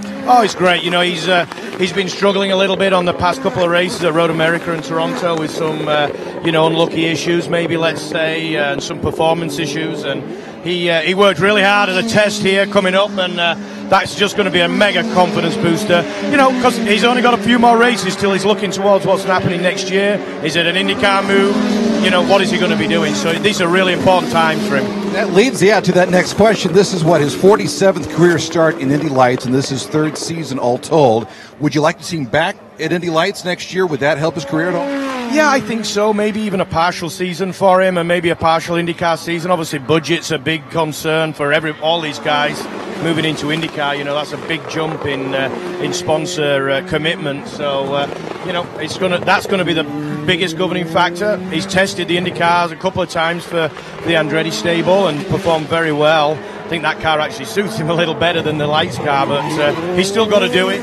Oh, we got some action. We got a spin, Nick Yeoman? Yeah, we do. It is Aaron Thielitz who has spun, and the S is Michael Young. You can see him battling pretty ferociously with Victor Franzoni. Yeah, he and Victor Franzoni went side by side through turn number 4. They had the exit of turn number 4 covered, and as they got to turn number 5, Franzoni and Thielitz touched. They spun Aaron Thielitz around. Thielitz now sits at the exit of turn number 5, just on the downslope of that hill, and we have gone full course yellow, Nick Yeoman. It is a full course yellow as Franzoni put the left side tires in the grass. Contact with Thielitz, around he goes, so that is going to slow the pace and certainly make this one a little bit more competitive, allowing Herta and Urrutia back into this race. Dave First, certainly thank Darren Manning for hanging with us there. He spotted that accident, I think, before we even did in the booth. He may have saw it coming. It shows you how quickly this place can bite you, right? Oh, my gosh, you saw there. These guys are battling like wheel to wheel, put a couple of wheels in the dirt, and, unfortunately just tapped him there, so it's tight. That'll move you guys up a little notch. Just being back, Chip Ganassi Racing, AJ Foyt Racing, that's your history. I know you love coming to Mid-Ohio. This is great. He always throws, some interesting races. I think everybody's wondering whether it's going to be a two-stopper or a three-stopper in IndyCar. And what would you do? Put your owner's hat on for a second. Oh, I'd be three-stopping and going all out, flat out. Just let them race. If you go do a two-stopper, they've got to start, saving fuel. I don't like those races. Let them race. Great idea. Great to talk to you as well. We'll see you in Gateway in a couple weeks. All right, cheers, Dave. Darren Manning, who's been coaching up Dalton Kellen for the last couple of years. Ton of personality there, Mark Janes. You enjoy covering Darren Manning and his time as a driver? Yeah, even when things weren't going particularly well, never shied away from it. But as you can hear, extremely knowledgeable, says it in a manner that's easy to understand, was always fan-friendly, and he had some really solid runs in his IndyCar Series career. He's a very popular guy in the paddock, very popular with the fans as well. He's a good guy, Darren Manning. And Steve, for all of these young drivers, boy, how beneficial that can be, grabbing one of the expertise of some of these older drivers that have competed in this sport to be able to pick their brain. That's super beneficial, I would think. Yeah, it really is. And you see guys like Darren, and then Santi Urusha is working with Bruno Junqueira, and you get these guys that have been there, done that. And anyone will tell you that's driven a race car at this level, a lot of it's a mind game. And these guys that have done it before, they figured out what that mind game is and how to control what's going through your head in a race and how to focus. And, they're really the only ones that can teach these guys how to do that. You can go to a sports psychologist, but if you haven't done it, you really can't teach it. I talked to Jordan King at Phoenix. He was in the booth with us there when Ed was driving, and asked him the benefits of coming to the Verizon IndyCar Series and having an owner who was a driver. He said, yeah, there's no question. He said, don't get me wrong. He said, you got to have a good relationship with your engineer. But in terms of being able to have a conversation, it is really, really, really beneficial to have someone at the very top that has been in the seat that you are sitting in. He said that's huge. And every driver I've ever talked to that's been in that situation has said that. Even some that have difficulties with AJ from time to time still say that they benefit from driving for AJ. 10 laps complete here at Mid-Ohio. This is the Indy Lights Series presented by Cooper Tires on the Advanced Auto Parts IndyCar Radio Network. Those are the voices of Mark Janes and Steve Wittick. Joining myself here in the booth as we're set to go racing once again. That incident for Telitz kicks him to the rear of the field. Pato O'Ward is still your leader, but gone. It was that 3-second lead, and he's got his championship counterpart, Colton Herta, now right on the gearbox. O'Ward gets a great jump out of the final left-hand corner, and we're racing once again at Mid-Ohio. It's O'Ward, Herta, and Urrutia into turn number 1. So Colton Herta once again will try to reel in on Pato O'Ward. Seems like we've said that an awful lot here at Mid-Ohio. They are literally single file. It's O'Ward and then Herta, followed by Urrutia, Franzoni, Norman Kellett, and Aaron Telitz in the back of the field. Now O'Ward exiting turn 2, gets on his giddy-up and gets a little bit of separation. Called a 3-car length advantage over Colton Herta. Colton Herta will need to use those push-to-passes now if he wants to keep touch with his teammate, Pato O'Ward. So Patricio through turn number 4. Right behind him is Colton Herta. Santi Urrutia about 3-car lengths behind him. That's the third-place position. Further back, Victor Franzoni for 4th, actually giving Santi Urrutia a little bit of fits. Victor Franzoni starting to look for that 4th position. Here's the problem, though, Michael, with Franzoni's charge trying to get to the top 3. It's going to go to the wayside because he has been ordered to a drive-through penalty for avoidable contact. That incident that brought out the full-course yellow moments ago for Aaron Telitz. So Franzoni's day will assuredly end unless he gets another full-course caution, as he has been ordered to pit lane. Not going to serve that penalty on this lap just yet, as he is in a ferocious battle again with Urrutia right ahead of him, and he's got Ryan Norman right there in the 5th position. Meanwhile, Pato O'Ward a 0.6 of a second lead out of turn number 1. The field is a little more fragmented from one another than they were last time by. O'Ward is still the leader, followed by Herta.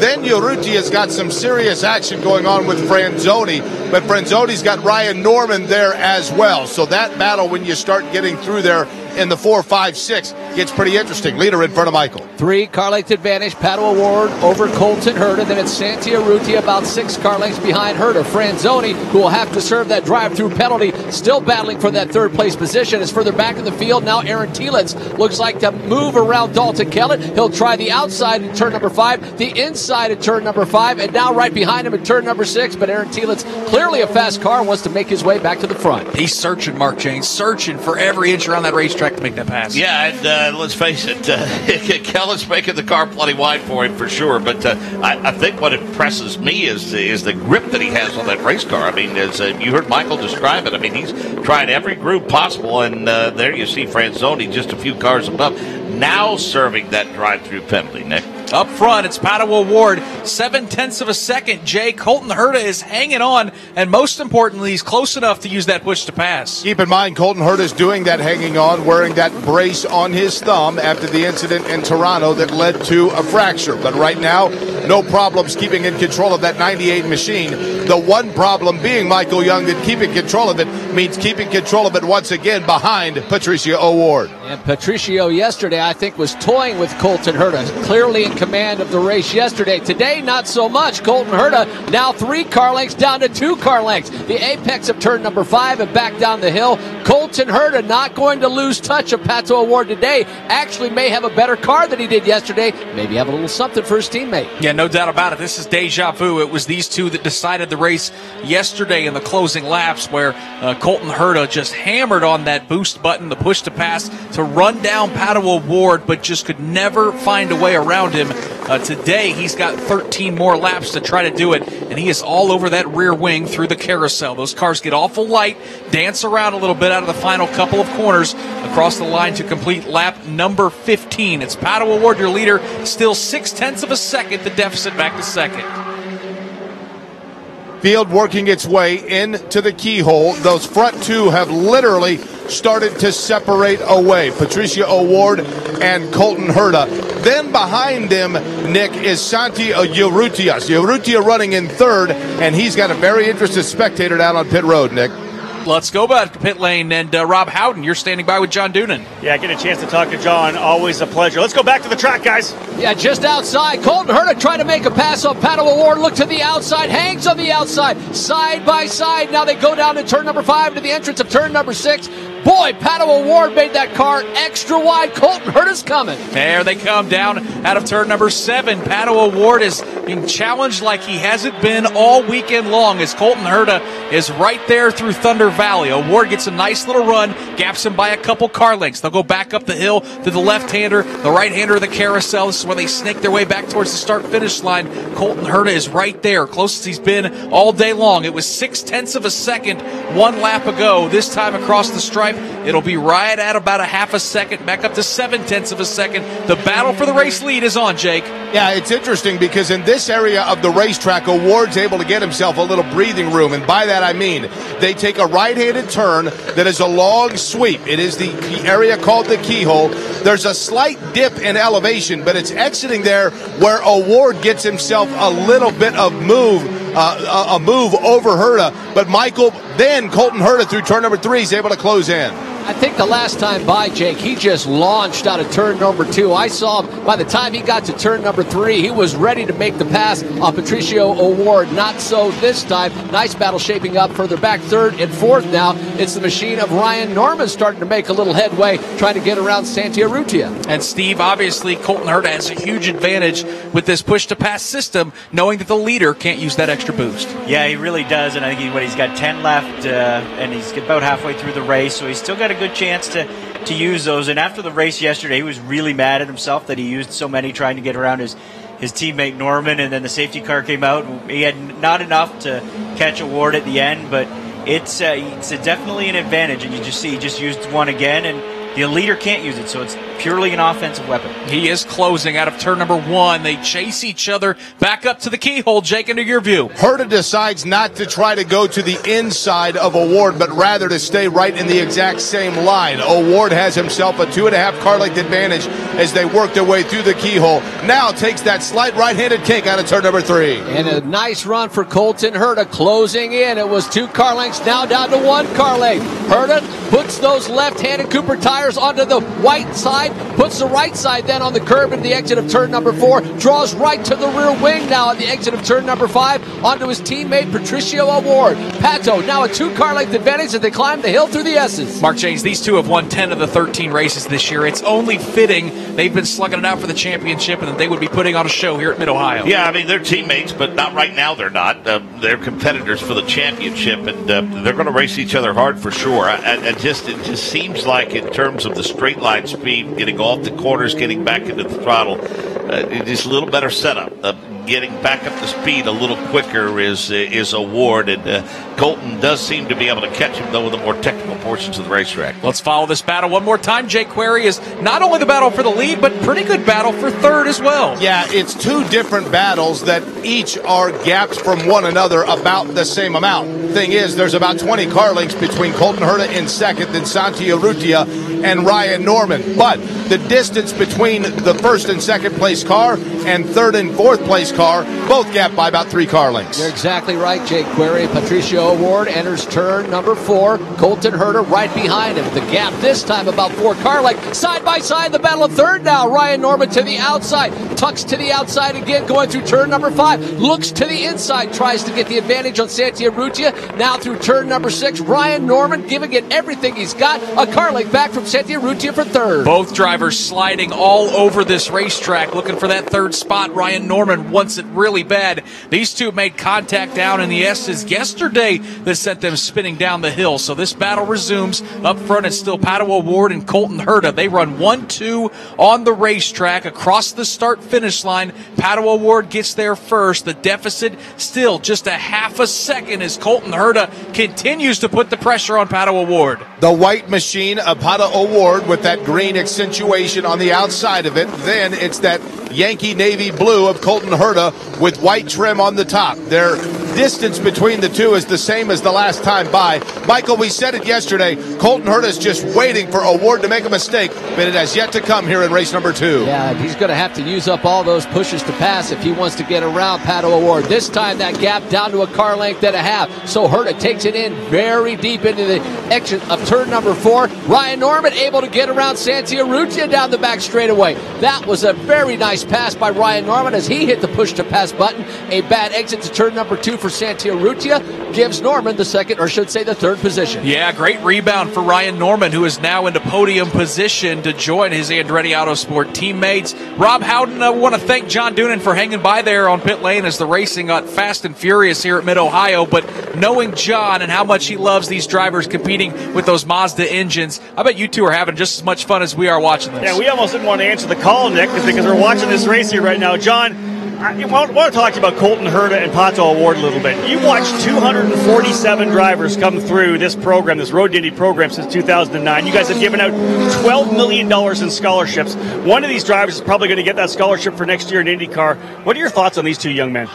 Well, obviously, the Andretti organization has done a great job in Indy Lights, and to have 2 guys fighting for the title is certainly any team owner's dream. But, you know, Pato and Colton cream has risen to the top, and with obviously Brian's background in the sport and Pato's passion and his drive, both on the sports car side and in open wheel, it's fantastic to see. And it's been a dream of ours every May to go back and see these drivers then get the chance at the big prize, the Indy 500. So really proud. Everyone at Mazda is really proud of what we've done here in this history-making program, and I guess may the best driver at Andretti Autosport win. You know, it's always exciting to see these young drivers mature as well. They come in as young kids, maybe a little more timid. We saw Colton Herta, of course, start in USF2000 and go abroad. They come back. You just watch these kids get more mature. The charisma comes, the character starts to develop, and then we see them ready to go to the IndyCar program, and they're adults with their own identities and again, with Mazda on their pedigree.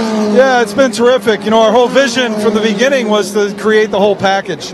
PR, media training, business of motorsport, nutrition and fitness, and then obviously got to get the job done on the racetrack and be able to communicate with an engineer. So it's really awesome to watch at all levels. You see him come in at USF2000, make the jump to Pro Mazda, and then this awesome Indy Lights car. John. Thanks a lot. Thanks a lot. We'll let John get back when he wants to see this battle, but I know we're going to see what's happening here because I'll tell you, Colton Herta's been pushing hard, Nick. Potentially could be at a push to pass pretty soon. Yeah, he's been hanging right there with Pato O'Ward. I mean, that deficit mark has been a half a second to 0.7 of a second for really the last 6 or 7 laps. Using up those push-to-pass buttons, and at that point, boy, it's going to be tough to get around Pato O'Ward. Yeah, 3 activations left, as a matter of fact. Got to say, attaboy to Ryan Norman. I mean, what a good run he's given that car today. He's up to P3 now after being patient and attacking Santi Urrutia, and over the past couple of races, I mean, I know he wanted the better results, Rob, than that 6th place finish at Toronto and the 7th place finish. But, he had a couple of runner-up finishes throughout the course of the season. And Ryan Norman, a guy who's trying to find some pace here. I'll tell you guys, I actually did a Cooper Tire Stage Q&A with Ryan Norman this morning at 9:30 when we first got here to the racetrack, and I was asking him those exact questions. What do you focus on? You're getting better and better. He knows coming into these behind the 8 ball in terms of experience to these drivers who've been around for a long time, and he just said, you know what, I'm learning so much right now. It's consistency I'm focusing on, and that's something we see. This is the guy that finishes all the races. He normally doesn't get into any issues. Some trouble yesterday as he was battling, of course, for second place with Santi Urrutia, but he's really starting to get that speed. He's stepping up, he's battling. He out-qualified Colton Herta for race number 1. We're starting to see Ryan Norman really start to step up. To Dave? And here with Ryan's dad, John. Nice pass on Santi. Looks like we might be, fingers crossed, might be looking at a podium finish here today. I sure do hope so.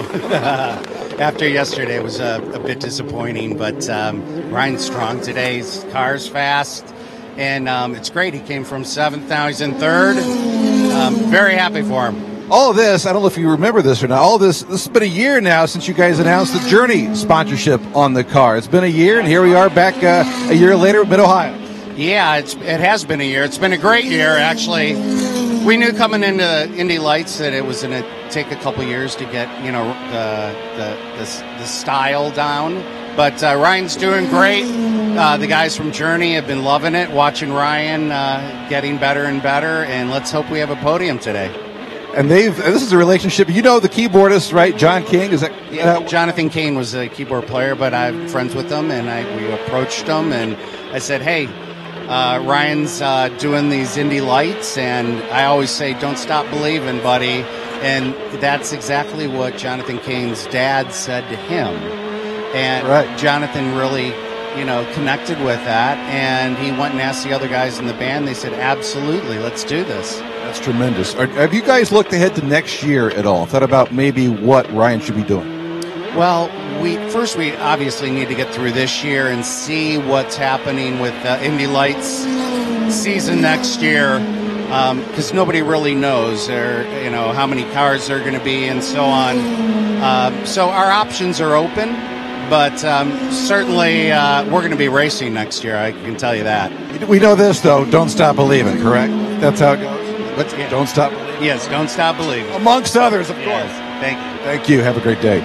Amongst others, no doubt about it. This is why Mark Jane's the best in the business. If I could pull the curtain back a little bit, he just dropped about 5 or 6 Journey references in that interview. Well, if you were of the KTEL LP era, Nick, you had plenty of Journey at your disposal for sure. So.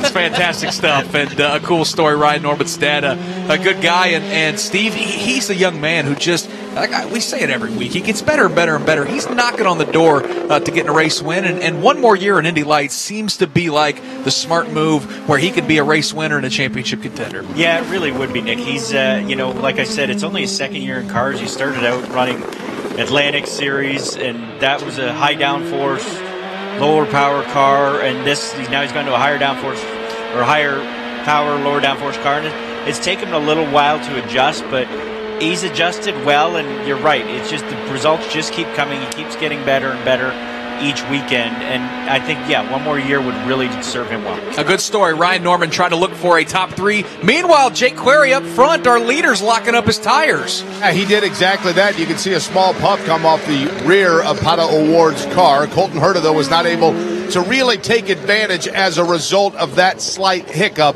Right now, it's about a 15-yard advantage for Pato O'Ward. Yeah, with 5 laps to go, Colton will have to get on his giddy-up and have Pato O'Ward do a couple of those little mistakes, little lockups, things like that to be able to reel his teammate back in. But it has been the Pato O'Ward show this entire race weekend through turn number 7, a 5-car length advantage O'Ward over Herta. And Steve, certainly we're going to be watching the future of those two drivers very closely, as there's been some IndyCar teams certainly sniffing around wanting to put those drivers in their seats to do a little testing before too long. Yeah, I think actually in about 5 days we'll see those two in a IndyCar with Harding Racing. I talked to Brian Barnhart yesterday about that, and yeah, he confirmed that they would be testing some Indy Lights drivers at Portland International Raceway on this coming Friday, August 3rd. He wouldn't tell me exactly who the drivers were, but I did some sniffing around, and I think you're going to see an old-fashioned shootout between the two Andretti teammates and the one Velarde driver in Santa Urusha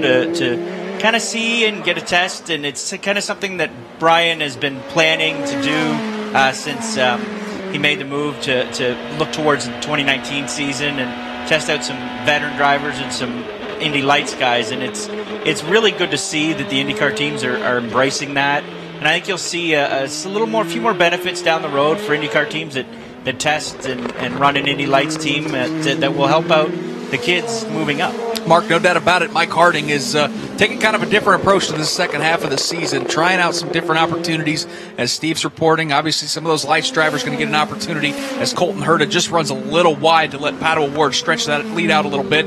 But tip of the cap to a guy with some Indy Lights experience in Connor Daly, who's given that car a good run over the last week and a half. Well, I like, testing sessions that we've had over the past couple of years in places like Sonoma, Steve, where, they've given half of the day to Indy Lights drivers, giving them an opportunity to test these cars. I mean, that accomplishes a couple of things. It gives those drivers valuable seat time, and let's face it, it's hands-on scouting and a close and personal look-see for these teams and owners when they're considering how to expand their racing operations or maybe, change drivers and go in a different direction for 2019. Yeah, they don't, the IndyCar owners are definitely watching the Indy Lights series, but they don't get to know the drivers. The only way to do that and see how they perform within your team, within, an IndyCar team dynamic, is to test them. And, as limited a testing days as we've gone to, it's important for these kids to actually get that shot. I think there's 5 drivers, I think, in the field today for the Honda Indy 200 at Mid-Ohio that actually got their first start in one of these tests because the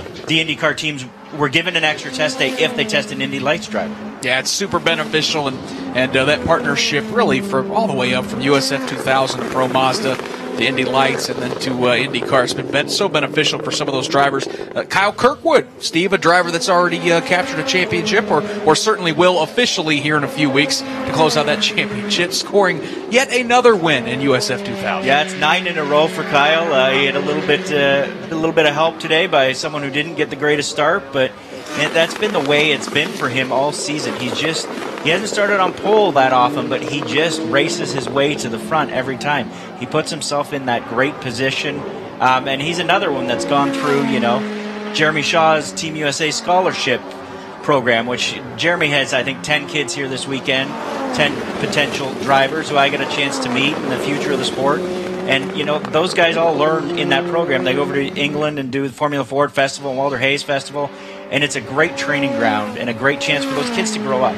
Putting the finishing touches here on this Indy Lights race presented by Cooper Tires, round number 14 here at Mid-Ohio. It's Pato O'Ward with a 2-second lead over Colton Herta. Again, Herta got a little wide coming through Thunder Valley, put the left side tires into the grass. Actually, might have gotten all 4 off, if I'm being honest, and it allowed Pato O'Ward to stretch that lead out just a bit. Through the carousel comes that young driver from Mexico. He is going to see the white flag one final time around this 12-turn road course here in Mid-Ohio. He streaks it into turn number 1. Jake Query looking for win number 7 in this 2018 season. It is deja vu all over again as Pato O'Ward has Colton Herta behind him for the final time entering here the keyhole. That white and green machine is very close to the inside line, then sweeps a little bit to the outside, but not a single problem. Sizable gap back to Colton Herta. Michael Young, here comes Pato Ward into your view. It could have probably inverted the field, and Pato Ward still could have come to the front. That is how good that car has been this entire race weekend.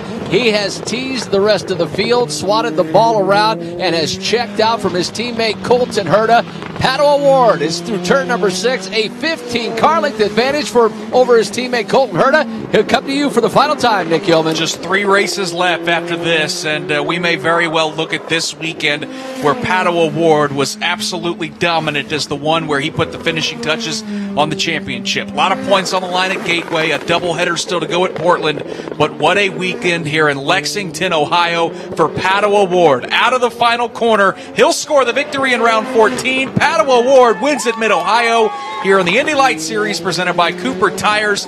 The advantage over Colton Herta, a nice 4.3 seconds as Herta comes across the line in second. It'll be an Andretti sweep of the podium as the hometown kid Ryan Norman from just up the road in Cleveland will come home in third, 10 seconds behind. Santi Urrutia finishes fourth. Dalton Kellett is fifth. Victor Franzoni is sixth. Aaron Telitz finishes seventh as Pato Ward gets to celebrate another victory here in Indy Lights. His seventh of the season, 8 pole positions. I mean, listen, Mark, there's no doubt about it. This young man's ready for IndyCar, and these opportunities are going to come if he can get the scholarship of the championship here in just a matter of about a month. Well, most importantly, the lead balloons to 32 over Colton Herta. Now, as you mentioned, points up for grabs at Gateway, and then, of course, points up for grabs at Portland for the season finale, but it's not over by any stretch. I mean, Colton Herta is a guy that can get just as hot as Pato Ward is right now, but there's no question he is trying to run off and hide, and he has put together a pretty impressive string of wins to match the 4 in a row that Colton Herta pulled off midway point of the season. And Steve, with these back-to-back wins and the struggles for Santi Urrutia, looks like basically it's a 2-horse race at this point in this championship. Yeah, unfortunately, Santi needed to win both races this weekend, and the Bilardi team just didn't quite have the pace to do that. He'll be disappointed, but I've gotten to know Santi, and over the last couple months, he's become a different person, and he's kind of resigned to the fact that he's going to have to work really hard to get into IndyCar. He's not going to be able to win the scholarship, unfortunately, and he's working with Bruno Junqueira, and that has really changed his outlook as well.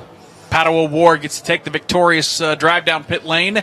That's the 180 turn to take it into victory lane, which is just behind pit road and before those really historic garages here at Mid-Ohio that have been offering up great views for the fans all weekend to watch the Verizon IndyCar Series teams work on those machines. Of course, that's the Honda Indy 200.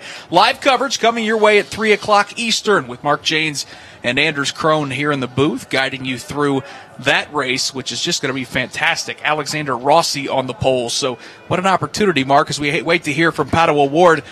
Weekend for Andretti Autosport to potentially sweep everything in the big cars. Yeah, keep an eye on the midway point of the field. You've got Scott Dixon and a few other fast cars back there. Dixon, of course, a 5-time winner here. Will Power with some interesting comments after qualifying yesterday, saying, listen, I'm going to be difficult to pass. That's all there is to it. Track position is very, very important, and based upon what we have seen through qualifying and through the practice sessions, there are a lot of teams that really don't have a firm handle on this, and the first few laps could be certainly very, very interesting. 3-stop race. You heard Darren Manning reference it earlier. You can go on a 2-stopper if you want to save some fuel, but I don't know too many are going to employ that unless they're in the rear of the field, and they'll hope for a little luck with the pit strategy from there. Let's hear from some of our top competitors here in Indy Lights. First with Dave First. Aurora, Ohio's Ryan Norman has climbed out of that Journey Mazda podium finish. Big sigh of relief here, perhaps. Nice little way to come back home, huh? Yeah, we really wanted it yesterday, and I knew coming into this race we had a lot to do coming from the back, so I knew we had a good race car. It was just all about moving through the field, and we did that pretty well.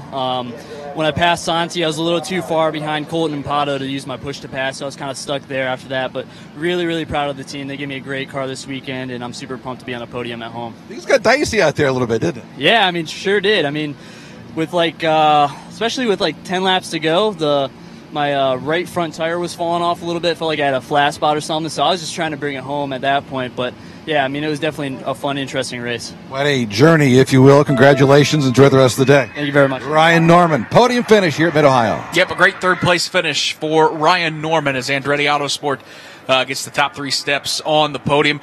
Steve, your final thoughts on Indy Lights, and again, give us an idea of what you've been covering with the folks at Trackside Online. Yeah, we've Indy Lights race today here was once again it's proven that 7 cars can put on an awfully entertaining race. Can't wait till the next couple of years when it looks like there's going to be some things put in place that we'll see the car counts grow. We'll see some new teams come in. So that's really exciting. This car has proven to race really, really well. Trackside Online, we've been working a lot on some of the schedule stuff, trying to figure out where everybody's going to fit and what's going to fit into what spot. A little bit of silly season stuff, but just trying to keep everybody up to date on what's happening in the paddock.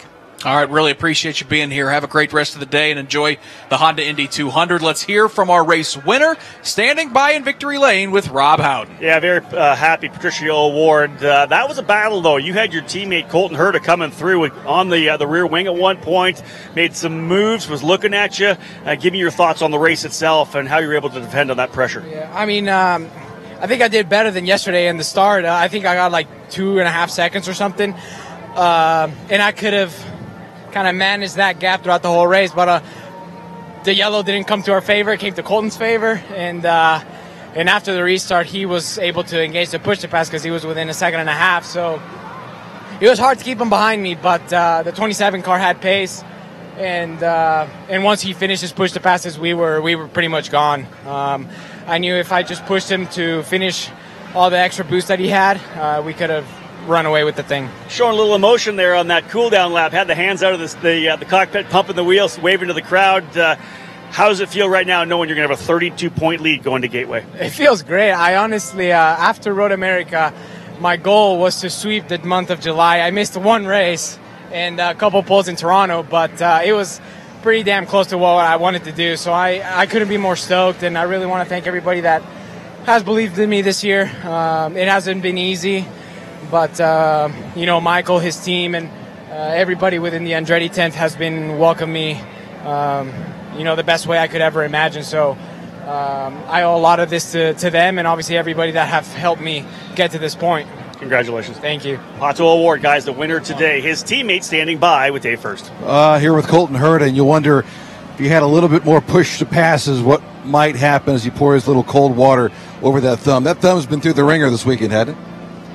Yeah, unfortunate today. I wish we had a little bit more to take on Pato, but 2 second places, can't be too unhappy with that. I think car was pretty stable before the restart, and after the restart we just had a little bit too much understeer, and around here when you're in second place with a little bit of understeer, it amplifies quite a bit. So it was unfortunate. We had a little bit for Pato right after the restart, but I think 10 laps after the restart he kind of gapped us and had it won. Big picture this for us right now. You go into Gateway in a couple of weeks with a 32-point deficit to your teammate. I know you'd love to go for the championship. That's still obviously a possibility. But how badly did this thumb injury really kind of set things back for you? I'm not sure yet. Obviously, I felt it quite a lot today. But, I think we still have a few weeks before Gateway, so. Should be good to go by then, you would think. Yeah, as long as it didn't get re-injured or anything here, but I don't think it did. So it should be, I think the doctor said 90% of the way there at Gateway.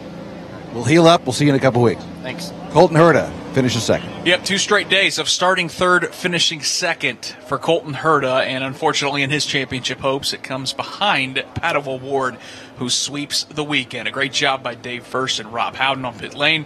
Michael Young and Jake Query out on the course. Big thank you to Steve Wittick and Mark Janes here in the booth. Master Control back in Indianapolis is Chris Pollack. Our on-site producer is Rick Evans.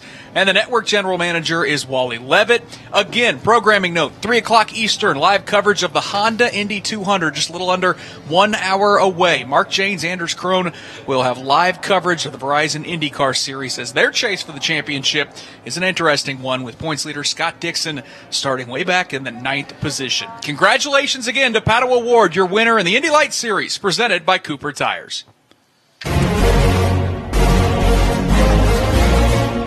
This is the Verizon IndyCar Series on the Advance Auto Parts IndyCar Radio Network. A.J. Foyt down the main straightaway. The checkered flag is out. A.J.'s hand in the air. He is the winner. A.J. Foyt at Indianapolis has won his 4th 500-mile race. A.J. Foyt, our winner.